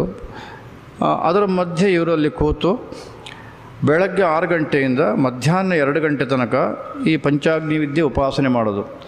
ಅದು 5 ಕೂಡ ಕುಂಡಗಳು ಬೆಳಗ್ತಾ ಇರ್ತವೆ, ಬೆಂಕಿ ಧಗಧಗ ಅಂತ ಹೇಳ್ತಾರೆ, ಅದಕ್ಕೆ ಆಹುತಿ ಕೊಡ್ತಾ ಇರಬೇಕು. ಆಹುತಿ ವಸ್ತು ಅಲ್ಲಿತ್ತು. ಅದನ್ನು ನಾನು ಕೇಳಿದ್ದಕ್ಕೆ ಸಂತೋಷಪಟ್ಟು ನಾವು ಬರುವಾಗ ಶ್ರೀಧರ ಕೈಯಲ್ಲಿ ಇದು ನೀವು ಬೇಕಾದ್ರೆ ಉಪಯೋಗ ಮಾಡಿ, ಇದೆಲ್ಲ ಔಷಧಿ, ಸುಮಾರು 70ಕ್ಕೂ ಹೆಚ್ಚು ಔಷಧಿ ಸಸ್ಯಗಳಿಂದ ಮಾಡಿದಂಥ ಒಂದು ಹೋಮದ್ರವ್ಯ ಅದು. ಅದನ್ನು ನಮಗೆ ಕೊಟ್ಟಿದ್ದಾರೆ, ತಂದಿದ್ದಾರೆ. ಆ ದ್ರವ್ಯದಿಂದ ಅವರು ಹೋಮ ಮಾಡ್ತಾ ಇರ್ತಾರೆ. ಇದು ಅವರ ಉಪಾಸನೆ. ಇದು ತಿಂಗಳುಗಟ್ಟಲೆ, ವರ್ಷಗಟ್ಟಲೆ ಕೂಡ ಇದನ್ನು ಮಾಡ್ತಾ ಇರ್ತಾರೆ. ಈ ಪಂಚಾಗ್ನಿ ವಿದ್ಯೆ ಉಪಾಸನೆ ಹೇಗಿರುತ್ತೆ ಅಂದರೆ ಭಾಳ ಚೆನ್ನಾಗಿರುತ್ತೆ. ಆ ಮಧ್ಯಾಹ್ನ 2 ಗಂಟೆಗೆ ಮೇಲೆ ಓಪನ್ ಇರುತ್ತೆ, ಮೇಲೆ ಸೂರ್ಯನ ಕಿರಣ. ಅಲ್ಲೇನು ಈ ಥರ ಬಿಲ್ಡಿಂಗಿನ ಒಳಗಡೆ ಅಲ್ಲ ಅದು. ಈ ಹೋಮಗಳ ಒಂದು ಬಿಸಿ ಅದು ಎಷ್ಟರ ಮಟ್ಟಿಗಿರುತ್ತೆ ಒಟ್ಟಿನಲ್ಲಿ ಸೇರಿದಾಗ ಅಂದರೆ ಅವರು ಹೇಳಿದ್ದು 80 ಡಿಗ್ರಿ ಸೆಂಟಿಗ್ರೇಡ್ ಸೆಲ್ಸಿಯಸ್. ನಮಗೆ 36 ಬಂದಾಗಲೇ ಆಗೋದಿಲ್ಲ, 80. ಅದರ ಮಧ್ಯೆ ಇವರು ಆ ಉಪಾಸನೆಯನ್ನು ಮಾಡಬೇಕು. ಮಾಡ್ತಾರಂತೆ. ಆನಂದ ಯಾವೊಂದು ಕಿಂಚಿತ್ತು ಬೆವರೋದಿಲ್ಲ, ಏನಾಗೋದಿಲ್ಲ, ಆನಂದವಾಗಿ ನಾನು ಮಾಡ್ತೇನೆ. ನಮ್ಮವ್ರು ಯಾರು ಹತ್ತಿರಕ್ಕೂ ಬರೋದಿಲ್ಲ, ಯಾಕಂದರೆ ಬರೋದಕ್ಕೆ ಸಾಧ್ಯವೇ ಇಲ್ಲ. ಅವರು ಅಷ್ಟು ದೂರದಿಂದ ಹಾಗೆ ಹೋಗ್ತಾರಂತೆ, ಅಯ್ಯೋ ನಮಗೂ ಆಗೋದಿಲ್ಲ ಅಂತ. ಇನ್ನೊಬ್ಬರು ಮುಕ್ತಾನಂದ ಪುರಿ ಅಂತಿದ್ದಾರೆ, ಅವರ ಸ್ನೇಹಿತರೆ, ನಮಗೂ ಪರಿಚಯ ಅವರು. ಅವರೊಂದು ಸಾರಿ ನಾನು ಮಾಡ್ತೇನೆ ಪಂಚಾಗ್ನಿ ವಿದ್ಯೆ ಅಂತ ಬಂದರಂತೆ. ಒಂದು ಗಂಟೆ ಕೂತಿರ್ಬೋದೇನೋ. ಆಮೇಲೆ ಸ್ವಾಮಿ ನನಗೆ ಆಗೋದಿಲ್ಲ, ಇದು ನಾನು ಬಿಟ್ಬಿಡ್ತೇನೆ ಅಂತ ಬಿಟ್ಬಿಟ್ರಂತೆ. ಅಂಥ ಪಂಚಾಗ್ನಿ ವಿದ್ಯೆಯನ್ನು ಉಪಾಸನೆ ಮಾಡ್ತಾ ಇದ್ದಾರೆ ಈ ನಮ್ಮ ನಿರಂಜನಾನಂದ ಸರಸ್ವತಿ ಸ್ವಾಮಿಗಳು. ಇದು ಮೊನ್ನೆ ಬಿಟ್ಟು ಹೋಗಿರತಕ್ಕಂಥದ್ದು ಅವರ ವೈಶಿಷ್ಟ್ಯ. ಇಲ್ಲಿ ಒಂದು ನೋಡ್ಬೋದು ನಾವು. ಇನ್ನೊಂದು, ಅವರು ನನಗೋಸ್ಕರ ನಾನಲ್ಲಿಗೆ ಹೋಗ್ತಾ ಇದ್ದೇನೆ ಅಂತ ಅನ್ನೋದನ್ನು ಮನಸ್ಸಲ್ಲಿಟ್ಟುಕೊಂಡು ಒಂದು ಪೀಠವನ್ನು ಮಾಡಿಸಿದ್ದಾರೆ. ಇದು ನನಗೆ ಮಾಡಿಸಿದ ಪೀಠ ಅವರು. ಅದು ನೋಡಿ, ಆ ಛತ್ರ ಹೇಗಿದೆ ನೋಡಿ. ಇದನ್ನು ಸಭೆಯಲ್ಲಿಟ್ಟು ನಾನಲ್ಲಿ ಸಭೆಯಲ್ಲಿ ಇದರಲ್ಲಿ ಕೂತ್ಕೊಳ್ಬೇಕು ಅಂತ ಅವ್ರ ಅಪೇಕ್ಷೆ ಇತ್ತು. ನಾನು ಅದನ್ನು ಒಪ್ಪಲಿಲ್ಲ. ನಾನು ಆ ಥರ ಕೂತ್ಕೊಳ್ಳೋದಿಲ್ಲ, ನಾನು ನನ್ನ ಪೀಠದಲ್ಲೇ ಕೂತ್ಕೊಳ್ತೇನೆ ಅಂತ ಹೇಳಿದರೆ, ಇಲ್ಲ ನಿಮಗೋಸ್ಕರ ಮಾಡಿಸಿರಿ ಅಂತ ಹೇಳಿದರು. ಆಮೇಲೆ ನಾನು ಹೇಳಿದೆ, ನೀವು ಆ ಥರ ಏನಾದ್ರು ಒತ್ತಾಯ ಮಾಡಿದ್ರೆ ನಾನು ಸರಿ ಕೂತು ಹೇಳ್ತೇನೆ, ಅಷ್ಟು ಬಿಟ್ಟು ಸಭೆಯಲ್ಲಿ ನಾನು ಕೂತ್ಕೊಳ್ಳೋದಿಲ್ಲ ಅಂತ. ಆಯಿತು ಅಂತಂದರು. ಅದಾದಮೇಲೆ ನಾನು ಹೊರಡು ಹೊತ್ತಿಗೆ ಈ ಜ್ಯೋತಿರ್ಮಂದಿರಕ್ಕೆ ಬಂದಾಗ ಅಲ್ಲಿ ಇಟ್ಟಿದ್ದರು. ಸ್ವಾಮೀಜಿ ಇದೇ ಪೀಠ ಅಂತ ಹೇಳಿದರು, ನಿಮಗೋಸ್ಕರ ಮಾಡಿಸಿದ್ದು. ಹಾಗೆ ನಾನು ಈಗ ಕೂತ್ಕೊಳ್ಬೇಕು ನಿಮ್ಮ ಅಪೇಕ್ಷೆಯ ಅಂತ ಕೇಳಿದೆ. ನಿಮಗೆ ಬಿಟ್ಟಿದ್ದು ಅಂದರು. ಸರಿ, ತಕ್ಷಣ ಬಂದು ನಾನಲ್ಲಿ ಕೂತೆ. ಆಗ ಅವರು ಕೂತಿದ್ದೆ ಎಲ್ಲಿ ಅಂತ ನೋಡಿ. ಇವರಿಗೆ ಪದ್ಮಭೂಷಣ ಪ್ರಶಸ್ತಿ ಸಿಕ್ಕಿದೆ ಯೋಗಕ್ಷೇತ್ರದಲ್ಲಿ ಕೆಲಸ ಮಾಡಿದ್ದಕ್ಕೆ. 14 ಭಾಷೆ, 14 ದೇಶ, ತನ್ನ ಸಂಸ್ಥೆಯನ್ನು ಇಡೀ ಪ್ರಪಂಚಾದ್ಯಂತ ಬೆಳೆಸಿದಂಥ ಮಹನೀಯ. ಅವರ ಒಂದು ವ್ಯವಹಾರ ಹೇಗಿದೆ ನೋಡಿ. ಅಷ್ಟು ಮಾತ್ರ ಅಲ್ಲ, ನಾನು ಆಮೇಲೆ ಕೇಳಿದೆ ಅವರಿಗೆ, ಈ ಪೀಠ ಇದು ಎಲ್ಲಿ ಮಾಡಿಸಿದ್ರಿ ನೀವು ಅಂತ ಕೇಳಿದೆ. ಮುಂಗೇರ್ ಬಿಹಾರದ ಪಾಟ್ನಾದಿಂದ 2.5-3 ಗಂಟೆ ಪ್ರಯಾಣ. ಇದು ಮಾಡಿಸಿ ತರಿಸಿದ್ದು ರಾಜಸ್ಥಾನದಿಂದ. ಯಾಕೆ ಅಂದರೆ ನನಗೆ ಸಭೆಯಲ್ಲಿ ಒಂದು ಕೂತ್ಕೊಳ್ಳಿಕ್ಕೆ ಅಷ್ಟೇ. ಹಾಗೆಂತ ಅವರು ಕೂತಿದ್ದು ನೋಡಿ ಹೇಗೆ ಅಂತ. ಇದು ನಮ್ಮ ನಿರಂಜನಾನಂದ ಸರಸ್ವತಿಯವರಿಗೆ ಶಂಕರ ಭಗವತ್ಪಾದರ ಬಗ್ಗೆ ಇರತಕ್ಕಂಥ ಒಂದು ಗೌರವ ಮತ್ತು ನಿಷ್ಠೆ. ಅದನ್ನು ಏನು ಶಬ್ದಗಳಲ್ಲಿ ಹೇಳೋದು ಬಹಳ ಕಷ್ಟದ ಕೆಲಸ. ಆದರೆ ನಾನು ಉಲ್ಲೇಖ ಮಾಡಬೇಕಾದ್ದು, ಅವರಿಗೆ ಏನಾರು ಕೊಡಬೇಕು, ಏನಾರು ಕೊಡಬೇಕು. ಶ್ರೀಧರ ಇಲ್ಲ ಸ್ವಾಮಿಗಳೇನು ತೊಗೊಳೋದಿಲ್ಲ ಅಂತ ಇವರು ಹೇಳಿದ್ರಂತೆ. ಕೊನೆಗೆ ಈಶ್ವರಲಿಂಗ ನನಗೆ ಕೊಟ್ಟಿದ್ದಾರೆ. ಅದಾದ ಮೇಲೆ ಈ ಸನ್ಯಾಸಿ ಪೀಠದಿಂದ ನನ್ನನ್ನು ಕರ್ಕೊಂಡು ಬಂದು ನನ್ನ ವಸತಿಗೆ ಬಿಟ್ಟ ಈ ನಮ್ಮ ನಿರಂಜನಾನಂದ ಸರಸ್ವತಿಯವರು, ಸ್ವಾಮೀಜಿ ನಾನೊಬ್ಬ ಸಣ್ಣ ಹುಡುಗನಾಗಿ, ಚಿಕ್ಕ ಹುಡುಗನಾಗಿ ನಿಮ್ಮ ಕಡೆಗೆ ಒಂದು ನಿವೇದನೆಯನ್ನು ಮಾಡ್ತೇನೆ, ನೀವು ಒಪ್ಕೊಳ್ತೀರಾ ಅಂತ ಕೇಳಿದರು. ನನಗೆ ಅರ್ಥ ಆಗಲಿಲ್ಲ ಅವರ ಶಬ್ದ. ನಾನು ಕೇಳಿದೆ, ಏನು ಅಭಿಪ್ರಾಯ ನಿಮ್ಮದು ಅಂತ ಕೇಳಿದೆ. ಇಲ್ಲ, ನಾನೊಬ್ಬ ಚಿಕ್ಕ ಬಾಲಕನಾಗಿ ನಿಮಗೆ ನಿಮ್ಮ ಮುಂದಕ್ಕೆ ನಾನೊಂದು ನಿವೇದನೆ ಮಾಡ್ತೇನೆ, ನೀವು ಒಪ್ತೀರಾ? ಆಯಿತು, ನೀವು ಒಪ್ಪಿಲ್ಲ ಅಂದರೆ ಬೇಡ, ಒಪ್ಪಿದರೆ ಸಂತೋಷ ಅಂತಂದರು. ಏನು ವಿಷಯ ಅಂತ ಕೇಳಿದೆ. ಏನಿಲ್ಲ, ನೀವು ಇಷ್ಟೊಂದು ಕಷ್ಟಪಡ್ತಾ ಇದ್ದೀರಾ, ಅದಕ್ಕೊಂದು ಸ್ವಲ್ಪ ಎತ್ಕಿಂತ ಕಾಣಿಕೆ ಸಮರ್ಪಣೆ ಮಾಡಬೇಕು ಅಂತ ಮಾಡಿದ್ದೇನೆ. ಇಲ್ಲ ನಾನು ಕಾಣಿಕೆ ತೊಗೊಳೋದಿಲ್ಲ, ನಾನು ನಿಮಗೆ ಕೊಡಬೇಕು, ಇಷ್ಟೆಲ್ಲ ಚೆನ್ನಾಗಿ ವ್ಯವಸ್ಥೆ ಮಾಡಿದ್ದೀರಾ, ಆಗೋದಿಲ್ಲ ಅಂತಂದೆ.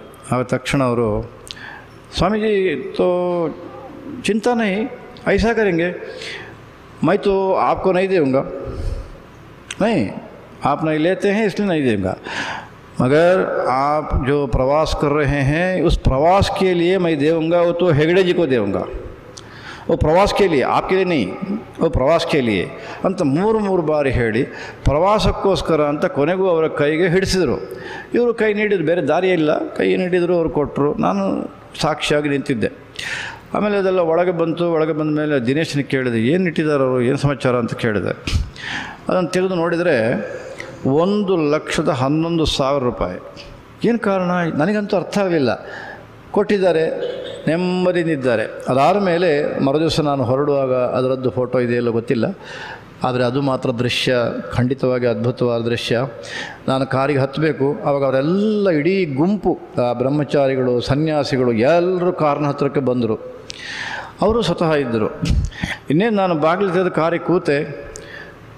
ಅವ್ರು ಹೇಳಿದರು, ಅಭಿ ಮಹಾರಾಜ್ ವೈಟ್ ರಹೇ ಹೇ, ಹಮ್ ಲೋಗ್ ಗುರು ಪರಂಪರಾ ಸ್ತೋತ್ರ ಕಹೆಂಗೆ ಅಂತಂದ್ಬಿಟ್ರು. ನಾರಾಯಣಂ ಪದ್ಮಭುವಂ ಅಂತ ಶುರು ಮಾಡಿದವರು ಅಷ್ಟು ಶ್ಲೋಕಗಳನ್ನು ಶ್ರುತಿ ಸ್ಮೃತಿ ಪುರಾಣನಾಮ ಆಲಯಂ ಕರುಣಾಲಯಂ ಎಲ್ಲ ಹೇಳಿ ನಮಸ್ಕಾರ ಮಾಡಿಬಿಟ್ರಲ್ಲಿ. ಗುರು ಪರಂಪರಾ ಸ್ತೋತ್ರ ಹೇಳೋಣ ಅಂತ. ನಾನಿದು ಮೊದಲನೇ ಬಾರಿಗೆ ನೋಡಿದ್ದು. ಜಯಕಾರ ಹಾಕೋರು ನೋಡಿದ್ದೇನೆ, ಮಹಾರಾಜ್ ಕಿ ಜೈ ಅಂತಾರೆ, ಅದೆಲ್ಲ ಬೇಕಾಡ್ಸ್ಕೊಂಡು ಬಿಡ್ತಾರೆ. ಗುರು ಪರಂಪರಾ ಸ್ತೋತ್ರವನ್ನು ಈ ಒಂದು ಸಂದರ್ಭದಲ್ಲಿ ಹೇಳಿ ನಮಸ್ಕಾರ ಮಾಡ್ತಾರೆ, ಅದು ಈ ಸನ್ಯಾಸಿಗಳು ಅಂತ ನೋಡಿದ್ದು ನಾನು ಇದ್ದೇ ಮೊದಲನೇ ಬಾರಿಗೆ. ಅದನ್ನು ಮಾಡಿದರು ಈ ನಿರಂಜನಾನಂದರು, ಅವರನ್ನೆಲ್ಲ ಸೇರಿಸ್ಕೊಂಡು. ಅದರಿಂದಲೇ ಬಹುಶಃ ಅವರು ರಾತ್ರಿ ಆಮೇಲೆ ನನಗೆ ಫೋನ್ನಲ್ಲಿ ಮಾತನಾಡಿದಾಗ ಹೇಳ್ತಾರೆ, ಸ್ವಾಮೀಜಿ ನೀವು ಇಲ್ಲಿಂದ ಹೊರಟ ಮೇಲೆ ಕಣ್ಣಲ್ಲಿ ನೀರು ಬರಲಿಕ್ಕೆ ಆರಂಭ ಆದ್ದು, ಇನ್ನೂ ನಿಂತಿಲ್ಲ ಅಂತಾರೆ ಫೋನ್ನಲ್ಲಿ ಮಾತನಾಡುವಾಗ. ಇನ್ನೂ ನಿಂತಿಲ್ಲ ಅಂಥ ಒಂದು ಗುಣ ಮತ್ತು ಪಕ್ವತೆ. ಅಷ್ಟು ದೇಶಗಳನ್ನು ತಿರುಗಾಡಿದರೂ ಕೂಡ ಯಾವ ಗರ್ವ ಇಲ್ಲ, ಏನೊಂದು ಇಲ್ಲ. ಮತ್ತು ಸ್ವಚ್ಛತೆ, ಆ ಒಂದು ಸ್ಪಷ್ಟತೆ, ಯಾವ ರಾಜಕೀಯ ಅದು ಇದು ಒಂದು ಇಲ್ಲ. ಕೇವಲ ಆಧ್ಯಾತ್ಮಿಕ, ಅದರಲ್ಲೇ ನೆಮ್ಮದಿ, ಅದರಲ್ಲೇ ಸಂತೋಷ, ಕಷ್ಟದಲ್ಲಿ ಸಹಾಯ ಮಾಡೋದು, ಈ ಎಲ್ಲ ಪ್ರವೃತ್ತಿ ಇರತಕ್ಕಂಥ ಒಬ್ಬ ವ್ಯಕ್ತಿ ಈ ನಿರಂಜನಾನಂದ ಸರಸ್ವತಿ. ಭಾಳ ಸಂತೋಷಪಟ್ಟು, ಅದಕ್ಕಾಗಿ ಅವರ ಬಿಹಾರ ಸ್ಕೂಲ್ ಆಫ್ ಯೋಗ ದೇಶದ ಮೂಲೆ ಮೂಲೆಗಳಿದೆ. ನಮ್ಮ ಕೃಷ್ಣರಾಜನಗರದಲ್ಲೂ ಇದೆ. ಕೃಷ್ಣರಾಜನಗರ ತಾಲೂಕಿನಲ್ಲಿ ಕೂಡ ಬಿಹಾರ ಸ್ಕೂಲ್ ಆಫ್ ಯೋಗದ ಮೆಂಬರ್ಗಳಿದ್ದಾರೆ ಇಲ್ಲಿ. ಕಳೆದ ಬಾರಿ ನಾವು ಅದನ್ನು ಆರ್ಗನೈಸ್ ಮಾಡುವಾಗ ಆ ವಿಷಯ ಬಂತು. ಅವ್ರ ಮೀಟಿಂಗೂ ಬಂದಿದ್ದರು. ಅವರು ಬೆಂಗಳೂರಲ್ಲೂ ಇದೆ, ಎಲ್ಲ ಕಡೆಗಿದೆ. ಅವರು ಆದಷ್ಟು ಬೇಗ ಬರ್ತೇನೆ ಅಂತ ಹೇಳಿದ್ದಾರೆ. ನಾನು ಕಾಯ್ತಾ ಇದ್ದೇನೆ ನಿರಂಜನಾನಂದ ಸರಸ್ವತಿಯವರನ್ನು ಇಲ್ಲಿಗೆ ಬರಮಾಡಿಕೊಳ್ಳೋದಕ್ಕೆ. ಅಲ್ಲಿಂದ ನಾವು ಪಾಟ್ನಾಕ್ಕೆ ಬಂದು ಹೊರಟು ಅಲ್ಲಿ ಬೆಗುಸರಾಯ್ ಅಂತ ಒಂದು ಊರದು ಬಿಹಾರ್ನಲ್ಲಿ. ಅಲ್ಲಿ ಆ ಜಿಲ್ಲೆಯಲ್ಲಿ ನಾವು ಬರ್ತಾ ಇರಬೇಕಾದ್ರೆ ಒಂದು ದೊಡ್ಡ ನದಿ ಸಿಗುತ್ತೆ. ಆ ನದಿ ಸೇತುವೆ ಕಟ್ಟಿದ್ದಾರೆ, ಅದನ್ನೀಗ ರಿಪೇರ್ ಮಾಡ್ತಾ ಇರೋದ್ರಿಂದ ಒನ್ ವೇ ಮಾಡಿಬಿಟ್ಟಿದ್ದಾರೆ. ಹಾಗೆ ಸುಮಾರು 3/4 ಗಂಟೆ ನಾವು ಕಾಯಬೇಕಾಯಿತು. ಅದರ ಮೊದಲು ಒಂದು ಊರು ಸಿಗ್ತು. ಈ ಬಿಹಾರದಲ್ಲಿ ಒಂದು ವಿಶೇಷವಾಗಿ ನಾವು ಗಮನಿಸಬೇಕಾದ್ದೇನೆಂದರೆ, ಅಲ್ಲಿ ಸಂತೆ ಯಾವುದು, ಹೈವೇ ಯಾವುದು ಎರಡೂ ಗೊತ್ತಾಗೋದಿಲ್ಲ. ಸಂತೆಯ ಒಳಗೆ ಹೈವೇ, ಹೈವೇ ಒಳಗೆ ಸಂತೆ, ಹೀಗೆ ಎರಡೂ ಹೋದದು. ಆದ್ದರಿಂದ ನಮಗೆ ಡ್ರೈವಿಂಗ್ ಮಾಡಿಕೊಂಡು ಅವ್ರು ದಾಟಿ ಬರೋದು ದೊಡ್ಡ ಸಾಹಸದ ಕೆಲಸ. ಈ ಎಸ್ಕಾರ್ಟ್ನವ್ರು ಏನು ಮಾಡಿದರು, ಸೈರನ್ ಹಾಕ್ತಾಯಿದ್ರು, ಮೈಕ್ನಲ್ಲಿ ಅನೌನ್ಸ್ ಮಾಡ್ತಾಯಿದ್ರು, ಎಲ್ಲ ಪಕ್ಕಕ್ಕೆ ಹೋಗಿ ಅಂತ ಅನೌನ್ಸ್ ಮಾಡ್ತಾಯಿದ್ರು. ನಾವು ಹಿಂದಿಂದ ಹೋಗ್ತಾನೆ ಇದ್ದು. ಒಬ್ಬ ಸೈಕಲ್ ನಮ್ಮ ಅದು ಏನು ಕಾಣ್ತವನಿಗೆ ಏನೋ ಗೊತ್ತಿಲ್ಲ, ಮೊಬೈಲಲ್ಲಿ ಮಾತಾಡ್ತಾ ನೇರ ಪೊಲೀಸ್ ಜೀಪ್ನ ಹತ್ರಕ್ಕೆ ಬಂದ. ಅವ್ರಿಗೆ ಗೊತ್ತಾಯಿತು ಪೊಲೀಸ್ನವ್ರಿಗೆ. ತಕ್ಷಣವೇ ಅವರು ಕಂಟ್ರೋಲ್ ಮಾಡಿದರು, ಏನೇ ಮಾಡಿದರು ಬಂದು ಜಪ್ಪಿಯೇ ಬಿಟ್ಟ ಪೊಲೀಸ್ ಎಸ್ಕಾರ್ಟ್ ಜೀಪಿಗೆ. ಆ ಜಪ್ಪಿಯ ಏಟಿಗೆ ಸೈಕಲ್ ಮುದ್ದೆ ಆಯಿತು. ಇವನ್ ನೆಗೆದು ಆ ಕಡೆ ರೋಡಿಗೆ ಬಿದ್ದು 3 ಪಲ್ಟಿ ಹೊಡೆದು ಹೀಗೆ ಬಿದ್ದ. ಜನ ಸಂತೆ ಅಲ್ಲ, ಏನು ಸೇರಿದರು, ಎಲ್ಲ ಶುರುವಾಯಿತು ಗಲಾಟೆ. ಬಿಹಾರದ್ದು ನಾನು ಸಾಕಷ್ಟು ಕೇಳಿದ್ದೇನೆ, ಈ ಥರ ಎಲ್ಲ ಆದಾಗ ಮಾಬ್ ಏನು ಮಾಡ್ತಾರೆ, ಈ ಜನ ಗುಂಪು ಸೇರಿದ್ರು ಏನು ಮಾಡ್ತಾರೆ ಅಂತ. ಹಾಗೆ ನಾವೆಲ್ಲ ಮೊದಲೇ ಗ್ಲಾಸ್ ಹಾಕ್ಕೊಡ್ತಾ ಇರ್ತೇವೆ ನಾವು. ಆದರೆ ಈಗ AC ಬೇಡ ಅಂಥೇಳಿ ತೀರ್ಮಾನ ಮಾಡಿದ್ರಿಂದ ಗ್ಲಾಸ್ ಓಪನ್ ಮಾಡಿ ಇಟ್ಕೊಂಡಿದ್ವು. ಆದರೆ ಇದು ಯಾವಾಗ ಗಲಾಟೆ ಶುರುವಾಯಿತು, ನಾವು ಗ್ಲಾಸ್ ಹಾಕ್ಕೊಂಡು ಈಗ ನಮ್ಮ ಕಾರಣ ಹತ್ರಕ್ಕೆ ಬರ್ಲಿಕ್ಕೆ ಶುರು ಮಾಡಿದರು. ಬಂದರು, ಫೋಟೋ ತೆಗೆದರು, ಇನ್ನೊಂದು ಮಾಡಿದರು, ಮತ್ತೊಂದು ಮಾಡಿದರು. ಅವನೊಬ್ಬ ಬಂದು ಹೇಳಿದ, ಮರಗಯ್ಯ ಅಂತ ಹೇಳಿದ. ವೆಂಕಟರಮಣ ಭಟ್ರಂತೂ ಕಂಗಾಲು. ಅವ ಪೊಲೀಸ್ ಜೀಪು ಹಿಂದೆ ತರಲಿಕ್ಕೆ ಶುರು ಮಾಡಿದ. ಯಾಕಂದರೆ ಅವ ಬಿದ್ದು ಆ ಕಡೆ ಉಲ್ಟಾ ಹೊಡಿತಾ ಇದ್ದಾನಲ್ಲ, ಇನ್ನು ಅವನ ಮೇಲೆ ಹೋಗಬಾರ್ದು ಚಕ್ರ ಅಂತೇಳಿ ಅವನು ಹಿಂದೆ ತರ್ತಾ ಇದ್ದ. ವೆಂಕಟರಮಣ ಭಟ್ರದ್ದು ಕಿರಿಚಾಡಲಿಕ್ಕೆ ಶುರು ಮಾಡಿಬಿಟ್ರು. ನಮ್ಮ ವಾಹನಕ್ಕೆ ಗೊತ್ತಾ ಇದ್ದಾನೆ, ಪೊಲೀಸ್ನವ ಮಿರರ್ಗೆ ಗೊತ್ತಾ ಇದ್ದಾನೆ, ಹಾಗೆ ಹೀಗೆ ಅಂತ. ಏನಾಗೋದಿಲ್ಲ ರೀ, ಅವ್ನು ನೋಡ್ತಾ ಇರ್ತಾನೆ ಅವನ ಮಿರರ್ನಲ್ಲಿ. ನೀವು ಗಡ್ಬಡಿ ಮಾಡಬೇಡಿ, ಯಾಕೆ ಗಡ್ಬಡಿ ಮಾಡ್ತೀರಾ, ಸ್ವಲ್ಪ ತಾಳ್ಮೆ ವಹಿಸೋಣ ಅಂತ ಹೇಳಿದೆ. ಆಮೇಲೆ ಸ್ವಲ್ಪ ಸುಮ್ಮನೆ ಕೂತರು. ಆಮೇಲೆ ಪೊಲೀಸರು ತಕ್ಷಣ ಬಾಗಿಲು ತೆಗೆದೆಲ್ಲ ಇಳಿದ್ರು. ಎಲ್ಲರ ಕೈಲಿ ಗನ್ನು. ನಮಗೆ ಎಸ್ಕಾರ್ಟಿಗೆ ಅಲ್ಲಿ ಬಿಹಾರ ಉತ್ತರ ಪ್ರದೇಶದಲ್ಲಿ ಅವರು ಸುಮ್ಮನೆ ನಮ್ಮ ಇಲ್ಲಿ ಹಾಗೆ ಬರೋದಿಲ್ಲ. ಇಲ್ಲಿ ಸುಮ್ಮನೆ ಟೋಪಿ ಹಾಕ್ಕೊಂಡು ಬರ್ತಾರೆ ಅಷ್ಟೇ, ಅಲ್ಲೆಲ್ಲ ಗನ್ ಹಿಡ್ಕೊಂಡೇ ಬರೋದು. 4 ಜನ ಇಳಿದ್ರು. ಇಳಿತಾ ಇದ್ದಾಗೆ ಶುರುವಾಯಿತು. ಅವರು ಬಿಹಾರದವರಿಗೆ ಉತ್ತರ ಪ್ರದೇಶವರಿಗೆ ಪೊಲೀಸರು ಅದೆಲ್ಲ ಯಾವ ಲೆಕ್ಕವೂ ಇಲ್ಲ, ಸಂಘರ್ಷವೇ ಶುರು ಮಾಡಿದರು. ಮಾತಾಡ್ಲಿಕ್ಕೆ ಶುರು ಮಾಡಿದರು, ಜೋರು ಶುರುವಾಯಿತು. ಅಷ್ಟೊತ್ತಿಗೆ ಅವನನ್ನು ನೀರು ಬೇಕು ಅಂತ ಹೇಳಿ ನೀರು ಕೊಟ್ಟರು. ಕರ್ಕೊಂಡು ಹೋಗಬೇಕು ಆಸ್ಪತ್ರೆಗೆ ಅಂತ ಹೇಳಿದರು. ಒಂದು ಅಲ್ಲೇ ಮುಂದಕ್ಕೆ ನಾವು ಹೋಗೋ ದಾರಿಯಲ್ಲಿ ಆಸ್ಪತ್ರೆ ಇತ್ತು, ಅಲ್ಲಿ ಕರ್ಕೊಂಡು ಹೋಗೋದು ಅಂತಾಯಿತು. ಅದ್ರ ಮಧ್ಯೆ ಪೊಲೀಸ್ನವ್ರಿಗೆ ಹಿಡ್ಕೊಂಡ್ರು. ಜಗಳ ಶುರುವಾಗಿ ಅವ ಏನು ಹೇಳಿದಂತೆ ಅಂದರೆ, ನಾವು ಒಳಗೆ ಬಾಗಿಲು ಹಾಕ್ಕೊಂಡಿದ್ದೇವಲ್ಲ, ನೀವು ಇದು ಮಾಡಿ ಮುಂದಕ್ಕೆ ಹೋಗೋದಕ್ಕೆ ನಾವು ಬಿಡೋದಿಲ್ಲ, ಹಾಗೆ ಹೀಗೆ ಅಂತೆಲ್ಲ ಶುರು ಮಾಡಿದರು. ಯಾಕೆ ಬಿಡೋದಿಲ್ಲ ನೀವು ಅಂತ ಕೇಳಿದ್ರು. ಇಲ್ಲ, ನೀವು ಈ ಥರ ಆ್ಯಕ್ಸಿಡೆಂಟ್ ಮಾಡಿ ಹೆಂಗೆ ಹೋಗೋದಕ್ಕೆ ಸಾಧ್ಯ? ಆ್ಯಕ್ಸಿಡೆಂಟ್ ನಾವು ಮಾಡಿದ್ದಲ್ಲ, ಅವನೇ ಬಂದು ಗುದ್ದಿದ್ದದು, ನೀವು ಕಣ್ಕಾಣೋದಿಲ್ಲ ನಿಮಗೆ ಅಂತೇಳಿ ಇವರು ಜೋರು ಮಾಡಿದರು. ಅದಕ್ಕೆ ನಾವು ಹೇಳಿದ, ಇಲ್ಲ ನೀವು ಭಾಳ ವೇಗವಾಗಿ ಬಂದ್ರಿ ನೀವು. ಅದಕ್ಕೆ ಪೊಲೀಸ್ನೂ ಹೇಳಿದಂತೆ, ನಮ್ಮನ್ನು ಅಪಾಯಿಂಟ್ ಮಾಡಿದ್ದು ಗವರ್ಮೆಂಟು, ನೀವಲ್ಲ. ನಾವು ಎಷ್ಟು ಸ್ಪೀಡ್ನಲ್ಲಿ ಎಸ್ಕಾರ್ಟ್ ಮಾಡಿ ಕರ್ಕೊಂಡು ಹೋಗಬೇಕು ಅಂತ ನಮಗೆ ಗೊತ್ತಿದೆ. ನೀನು ಯಾರು ಉಪದೇಶ ಮಾಡೋ? ನಾವು ಮೈಕ್ನಲ್ಲಿ ಅನೌನ್ಸ್ ಮಾಡ್ತಾ ಇದ್ದೇವೆ, ಸೈರನ್ ಹಾಕಿದ್ದೇವೆ, ಹಾರ್ನ್ ಹಾಕ್ತಾ ಇದ್ದೇವೆ, ಎಲ್ಲ ಮಾಡ್ತಾ ಇದ್ದೇವೆ ಅಂತ ಇವ ಸ್ವಲ್ಪ ಜೋರು ಮಾಡಿದಂತೆ. ಸ್ವಲ್ಪ ಹೊಯ್ಯಕ್ಕೆ ಆಗೋ ಸಂಭವ ಬಂತು. ಆಮೇಲೆ ತಕ್ಷಣ ಪೊಲೀಸ್ ಏನು ಮಾಡಿದರು, ಉಪಾಯ ಮಾಡಿದರು. ಬಾಗಿಲು ತೆಗೆದು ಒಳಗೆ ಕೂತು ಬಾಗಿಲು ಠಕ್ ಅಂತ ಹಾಕಿ ಹೊರಟೇ ಬಿಡೋದು ಅಂತ ತೀರ್ಮಾನ ಮಾಡಿಬಿಟ್ರು. ಸರಿ, ಅವ್ರು ಹೊರಟು ಕೂಡ ನಾವು ಹೊರಡೋದು ಅಂತ ನಾವು ತೀರ್ಮಾನ ಮಾಡಿದ್ದು. ನೋಡ್ತಾ ಇದ್ದಾರೆ ಮಾಬೆಲ್ಲ ಏನು ಎತ್ತ ಅಂತ. ಆದರೆ ನಮ್ಮ ಗಾಡಿಗೆ ಅವರು ತಾಗಿದ್ದಲ್ಲದೆ ಇದರಿಂದ ನಮ್ಗೆ ನೇರವಾಗಿ ಬಂದು ಅಟ್ಯಾಕ್ ಮಾಡೋದಕ್ಕೆ ಹೊರಡಲಿಲ್ಲ. ಮತ್ತು ಪೊಲೀಸ್ನವರು ಇದ್ರಲ್ಲ, ಸಂಘರ್ಷ ಮಾಡೋದಾದ್ರೂ ಒಂದಷ್ಟು ಹೆದರಿಕೆ ಇದ್ದೇ ಇರುತ್ತೆ ಸಹಜವಾಗಿಯೂ. ಅವರು ಆತ್ಮರಕ್ಷಣೆಗೋಸ್ಕರ ಗುಂಡು ಹಾಕೋದಕ್ಕೂ ಏನು ತೊಂದರೆ ಇಲ್ಲ, ಅವ್ರಿಗೆ ಪರ್ಮಿಷನ್ ಇದೆ. ಹಾಗೆ ಸ್ವಲ್ಪ ಹೆದರಿದ್ರು. ಆಮೇಲೆ ಸ್ವಲ್ಪ ಮುಂದಕ್ಕೆ ಏನೊಂದು 500 ಮೀಟರ್ ಇರ್ಬೋದು, ಅದು ಆಸ್ಪತ್ರೆ ಇತ್ತು. ಅಲ್ಲಿ ತಂದು ನಿಲ್ಲಿಸಿದ್ರು ಗಾಡಿ, ನಾವು ನಿಲ್ಲಿಸಿದ್ವು. ಇನ್ನೇನು ಪರಿಹಾರ ಕೊಡಬೇಕಾಗುತ್ತೋ, ಏನು ಮಾಡಬೇಕಾಗುತ್ತೋ ನಮಗೆ ಗೊತ್ತಿಲ್ವಲ್ಲ. ಆಗೋದಂತೂ ಘಟನೆ ಆಗಿದೆ. ಆದರೆ ಪೊಲೀಸ್ ಜೀಪಿಗೆ ಆದ್ದು ಅಂತ ಒಂದು ಸಮಾಧಾನ ಇತ್ತು ನಮಗೆ. ಸರಿ, ಪೊಲೀಸರು ಒಳಗೆ ಹೋದವರು ಒಂದು 2-3 ನಿಮಿಷದಲ್ಲೇ ಹೊರಗೆ ಬಂದೇ ಬಿಟ್ಟರು. ನಗ್ತಾ ಬಂದರು. ಹೋಗೋಣ ಅಂಥೇಳಿ ಅವ್ರ ಗಾಡಿ ಕೂತ್ಕೊಂಡು ಶುರು ಮಾಡಿದ್ರು. ನಾನು ಕೇಳಿದೆ, ಏನಾಯಿತು ಅಂತ ಕೇಳಿದೆ. ಅವಾಗ ಹೇಳ್ತಾನೆ, ಏನೂ ಆಗಲಿಲ್ಲ ಅಂತಾನೆ. ಏನೂ ಆಗಲಿಲ್ಲ. ಮತ್ತೇನು ಸಮಾಚಾರ ಒಳಗೆ ಹೋದ್ಮೇಲೆ? ಹೀಗಿದೆ, ಅವ ಮೊಬೈಲಲ್ಲಿ ಮಾತನಾಡ್ತಾ ಬರ್ತಾ ಇದ್ದ. ಅಷ್ಟು ಮಾತ್ರ ಅಲ್ಲ, ಚೆನ್ನಾಗಿ ಹಾಕ್ಕೊಂಡಿದ್ದಾನೆ. ಹಾಗೆ ಅವನಿಗೆ ಪೊಲೀಸ್ ಜೀಪ್ ಬಂದಿದ್ದು ಗೊತ್ತಾಗಿಲ್ಲ, ಸೈರನ್ ಗೊತ್ತಾಗಿಲ್ಲ, ಯಾವುದು ಗೊತ್ತಾಗಿಲ್ಲ, ಬಂದು ಜಪ್ಪಿದ್ದಾನೆ. ಅಷ್ಟು ಮಾತ್ರ ಅಲ್ಲ, ಇಲ್ಲಿ ನರ್ಸು ಅವನನ್ನು ಇನ್ನು ಟ್ರೀಟ್ಮೆಂಟಿಗೆ ಕರ್ಕೊಂಡು ಹೋಗಬೇಕು ಅಂತ ಇದಕ್ಕೆ ಮಲಗಿಸ್ಬೇಕು ಅಂಥೇಳಿ ಹೊರಟ್ರೆ, ಆದರೆ ಮೊದಲು ನರ್ಸ್ ಒಂದು ಪ್ರಯೋಗ ಮಾಡಿ ನೋಡೋಣ ಅಂಥೇಳಿ ಹೇಳಿದ್ರಂತೆ. ನೋಡಪ್ಪ, ಒಂದು ಸ್ವಲ್ಪ ನಡಿ ಅಂತ ಹೇಳಿದ್ರಂತೆ. ಇವ ಆರಾಮ ನಡ್ಕೊಂಡೋದಾಗ ಅವಳು ಕೇಳಿಲ್ಲಂತೆ ನರ್ಸು, ನಿನಗೇನಾಯ್ತು ಈಗ, ಏನಾದ್ರು ಅನಿಸ್ತಾ ಅಂತ ಕೇಳಿ. ಇಲ್ಲ, ಏನಿಲ್ಲ, ನಾನು ಸರಿಯಾಗಿ ನಡೀತಾ ಇದ್ದೇನೆ ಅಂತಂದೆ. ಇಲ್ಲ, ನೋವಿದೆಯಾ ಅಂತ ಹೇಳಿ. ಇಲ್ಲ, ಏನು ನೋವಿಲ್ಲ ಅಂತಂದಂತೆ. ಹಾಗಾದ್ರೆ ಮತ್ತೆ ಹೋಗು ವಾಪಸ್ಸು ಅಂತ ಹೇಳ್ಬಿಟ್ನಂತೆ. ವಾಪಸ್ ಹೊರ ಬಂದರು. ಪೊಲೀಸ್ ನೋಡ್ತಾನೆ, ಇಷ್ಟೇ ಆಗಿದ್ದ. ಆಮೇಲೆ ನಾವು ಪೊಲೀಸ್ನವ್ರ ಹತ್ರ ಕೇಳ್ತಾನಂತೆ, ಮೇರಾ ಬೈಸ್ಕಲ್ ಕಹಾ ಹೇ, ಮೇರಾ ಮೊಬೈಲ್ ಕಹಾ ಹೇ ಅಂತ ಕೇಳ್ತಾನೆ. ಚಪ್ಪಲ್ ಕಹಾ ಹೇ ಅಂತ ಕೇಳ್ತಾನಂತೆ. ಅವ್ನು ಪೊಲೀಸ್ ನೋಡ್ತಾನೆ, ಮುಟ್ಟಾಳ ಇವ ನನ್ನ ಹತ್ರ ಬಂದು ಅದನ್ನು ಕೇಳ್ತಾನೆ. ಇವನಿಗೆ ಅಲ್ಲಿ ಜಪ್ಪುವಾಗ ಇದು ತಲೆಯಲ್ಲಿ ಇಳಿಲೇ ಇಲ್ಲ. ಈಗ ಸ್ವಲ್ಪ ಇಳಿದಿದೆ, ಅದಕ್ಕೆ ನಂದು ಅದೆಲ್ಲಿ ಇದೆಲ್ಲಿ ಅಂತ ಕೇಳ್ತಾ ಇದ್ದಾನೆ. ನಾವು ಹೇಳಿದ್ವು, ಅಲ್ಲೇ ಹೋಗಿ ನೋಡು ನೀನು ಅಂತ ನಾವು ಹೇಳಿದ್ವು. ನಾವು ಹೋಗೋಣ ಅಂತ ಹೇಳಿದರು. ನಮ್ಮನ್ನು ಕರ್ಕೊಂಡು ಮತ್ತೆ ಪೊಲೀಸರು ಬಂದರು. ಆದರೆ ಪೊಲೀಸರಿಗೂ ಭಯ ಆಗಿತ್ತು. ಅವನು ಬಿದ್ದ ರೀತಿ ನೋಡಿದರೆ, ಆ ಡ್ರೈವರಿಗೆ ಸೇತುವೆ ಹತ್ರ ನಿಲ್ಲಿಸಿದ್ನಲ್ಲ 3/4 ಗಂಟೆ, ಅವನಿಗೆ ವಾಂತಿಯೆಲ್ಲ ಬಂದು ಪಾಪ ಮಧ್ಯೆ ಎಲ್ಲ ಹೋಗಿ ಬಾತ್ರೂಮಿಗೆಲ್ಲ ಹೋಗಿ ಇದೆಲ್ಲ ಮಾಡಿಕೊಂಡು ಬಂದವ. ಆಮೇಲೆ ನಾವು ಪಾಟ್ನಾಕ್ಕೆ ಬಂದು ವಸತಿಯಲ್ಲಿ ಸೇರಿದ ಮೇಲೆ ನನಗೆ ಸ್ವಾಮಿಗಳ ದರ್ಶನ ಮಾಡಲೇಬೇಕು, ಅವಕಾಶ ಬೇಕೇ ಬೇಕು ಅಂತ ಇವ್ರ ಹತ್ರ ಕೇಳ್ಕೊಂಡು ಬಂದ. ಸರಿ, ಬರಲಿಕ್ಕೆ ಹೇಳಿದೆ ನಾನು. ಬಂದ ಮೇಲೆ ನಾವು ಕೈ ಮುಗಿದು ಒಂದೇ ಕೇಳಿದ್ದು, ನಮಗೆ ಧೈರ್ಯ ಇದೆ, ಏನೂ ಆಗಲಿಲ್ಲ ಅಂತ. ಆದರೂ ಕೂಡ ಆದ ಘಟನೆ ಮಾತ್ರ ಭಾಳ ಗಂಭೀರವಾದ್ದು. ಹಾಗಾಗಿ ನಮಗೆ ಏನು ತೊಂದರೆ ಆಗದಾಗ ಒಂದು ಆಶೀರ್ವಾದ ಮಾಡಿಬಿಡಿ, ಅಷ್ಟು ಸಾಕು ನಮಗೆ ಅಂತಂದು ನಾವು. ಆಯ್ತಪ್ಪ, ಏನು ತೊಂದರೆ ಇಲ್ಲ ಅಂತ ಪ್ರಸಾದ, ಕುಂಕುಮ ಪ್ರಸಾದ ಎಲ್ಲ ಕೊಟ್ಟು ಆಮೇಲೆ ಕಳಿಸಿದ್ವು ನಾವು. ಹಾಗಾಗಿ ಇದು ಇನ್ನೊಂದು ಘಟನೆ ಈಗ ಆಗಿರತಕ್ಕಂಥದ್ದು. ಅದೇ ದಿವಸ ಇವರ ಇದಕ್ಕೂ ಕೂಡ ಯಾರೋ ಬೈಕಿನ ಅಡ್ಡ ಬಂದ ಅಂತ ಕೇಳಿದ್ದೆ ನಾನು. ಟಿಟಿಗೋ ಗುಡ್ಸಿಗೋ ಗೊತ್ತಿಲ್ಲ, ಅಡ್ಡ ಬಂದರು. ಆ್ಯಕ್ಸಿಡೆಂಟ್ ಆಗಲಿಲ್ಲ ಅಷ್ಟೇ, ಅವ್ನು ತಪ್ಪಿಸ್ಕೊಂಡು ಅಷ್ಟೊತ್ತಿಗೆ ಅಂತ ಹೇಳಿದರು. ಯಾರಿಗದು?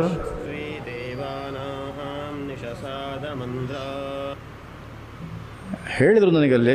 ಅಂತೂ ಒಟ್ಟಿಗೆ ಈ ಥರ ಮಧ್ಯೆ ಒಳ್ಳೆ ರುಚಿಕರವಾದ ಇದೆಲ್ಲ ಇವರೇ ಎಲ್ಲ ನಮ್ಮ ಬಿಹಾರ್ನ ಅವನ ಡ್ರೈವರು ಅಲ್ಲಿ ತೋರಿಸ್ತಾ ಇದ್ದಾರೆ. ಹೆದರಿದ್ರು ಕೂಡ ನನ್ನ ಹತ್ರಕ್ಕೆ ಬಂದಾಗ ಸ್ವಲ್ಪ ನಗ್ತಾ ಇದ್ದಾನೆ. ಅವನ ಹಿಂದೆ ವಿದ್ಯಾರ್ಥಿಗಳು ಮಂತ್ರ ಹೇಳೋದಕ್ಕೋಸ್ಕರ ಬಂದವರು. ಇವನೊಟ್ಟಿಗೆ ಜಗಳಾಡಿದ್ದು, ಇವನೇ ಉತ್ತರ ಕೊಟ್ಟಿದ್ದು. ನಮ್ಮನ್ನು ಅಪಾಯಿಂಟ್ ಮಾಡಿದ ಗೌರ್ಮೆಂಟ್ನವರು ನೀವೇನು ಕೇಳ್ತೀರಾ ಅಂಥೇಳಿ ಉತ್ತರ ಕೊಟ್ಟವ ಇವನೇ. ಪ್ರವಾಸದಲ್ಲಿ ಇದು ಇರುತ್ತೆ ಚೆನ್ನಾಗಿ, ಮುಂದಿನ ವರ್ಷ ಪ್ರವಾಸ ಮಾಡುವಾಗ ನೀವು ಯಾರು ಬರೋದಾರೆ ಬನ್ನಿ ಅಂತ ಹೇಳ್ತಾ ಇನ್ನೊಂದು ಅರ್ಧ ಗಂಟೆ ಆಗುವಷ್ಟು ವಿಷಯ ಉಳ್ಕೊಂಡಿದೆ. ಇವತ್ತು ಅರ್ಧ ಗಂಟೆ ಹೆಚ್ಚು ಮಾಡಿದ್ದೇನೆ, ಬೇಗ ಮುಗಿಸ್ಬೇಕು ಅನ್ನೋ ಕಾರಣಕ್ಕೋಸ್ಕರ ನಾಳೆ ಅದನ್ನು ಪೂರ್ತಿ ಮಾಡ್ತೇನೆ. ನಾಳೆ ಹೆಚ್ಚು ವಿಷಯಗಳಿರೋದಿಲ್ಲ. ಅಷ್ಟಾದರೂ ಕೂಡ ಕೊನೆಗೆ ನಾವಿಲ್ಲಿ ಬಂದು ಸೇರಿಕೊಂಡ ರೀತಿಯನ್ನು ಕೂಡ ಹೇಳಬೇಕಾಗುತ್ತೆ. ನಮ್ಮ ಭಗವತ್ಪಾದರ ಉಪದೇಶದ ದೃಷ್ಟಿಯಿಂದ, ಬೇರೆ ಯಾವ ದೃಷ್ಟಿಯಿಂದಲ್ಲ. ಅದನ್ನು ನಾಳೆ ಹೇಳ್ತಾ ಈಶ್ವರಲಿಂಗವನ್ನು ನಾಳೆ ನಿಮಗೆ ಅದನ್ನು ತೋರಿಸ್ತೇನೆ, ನೀವು ನೋಡಿ ಸಂತೋಷ ಪಡ್ಬೋದು. ಹರ ನಮಃ ಪಾರ್ವತೀಪತಯೇ ಹರ ಹರ ಮಹಾದೇವ. ಸೀತಾಕಾಂತ ಸ್ಮರಣಂ ಜಯ ಜಯ ರಾಮ.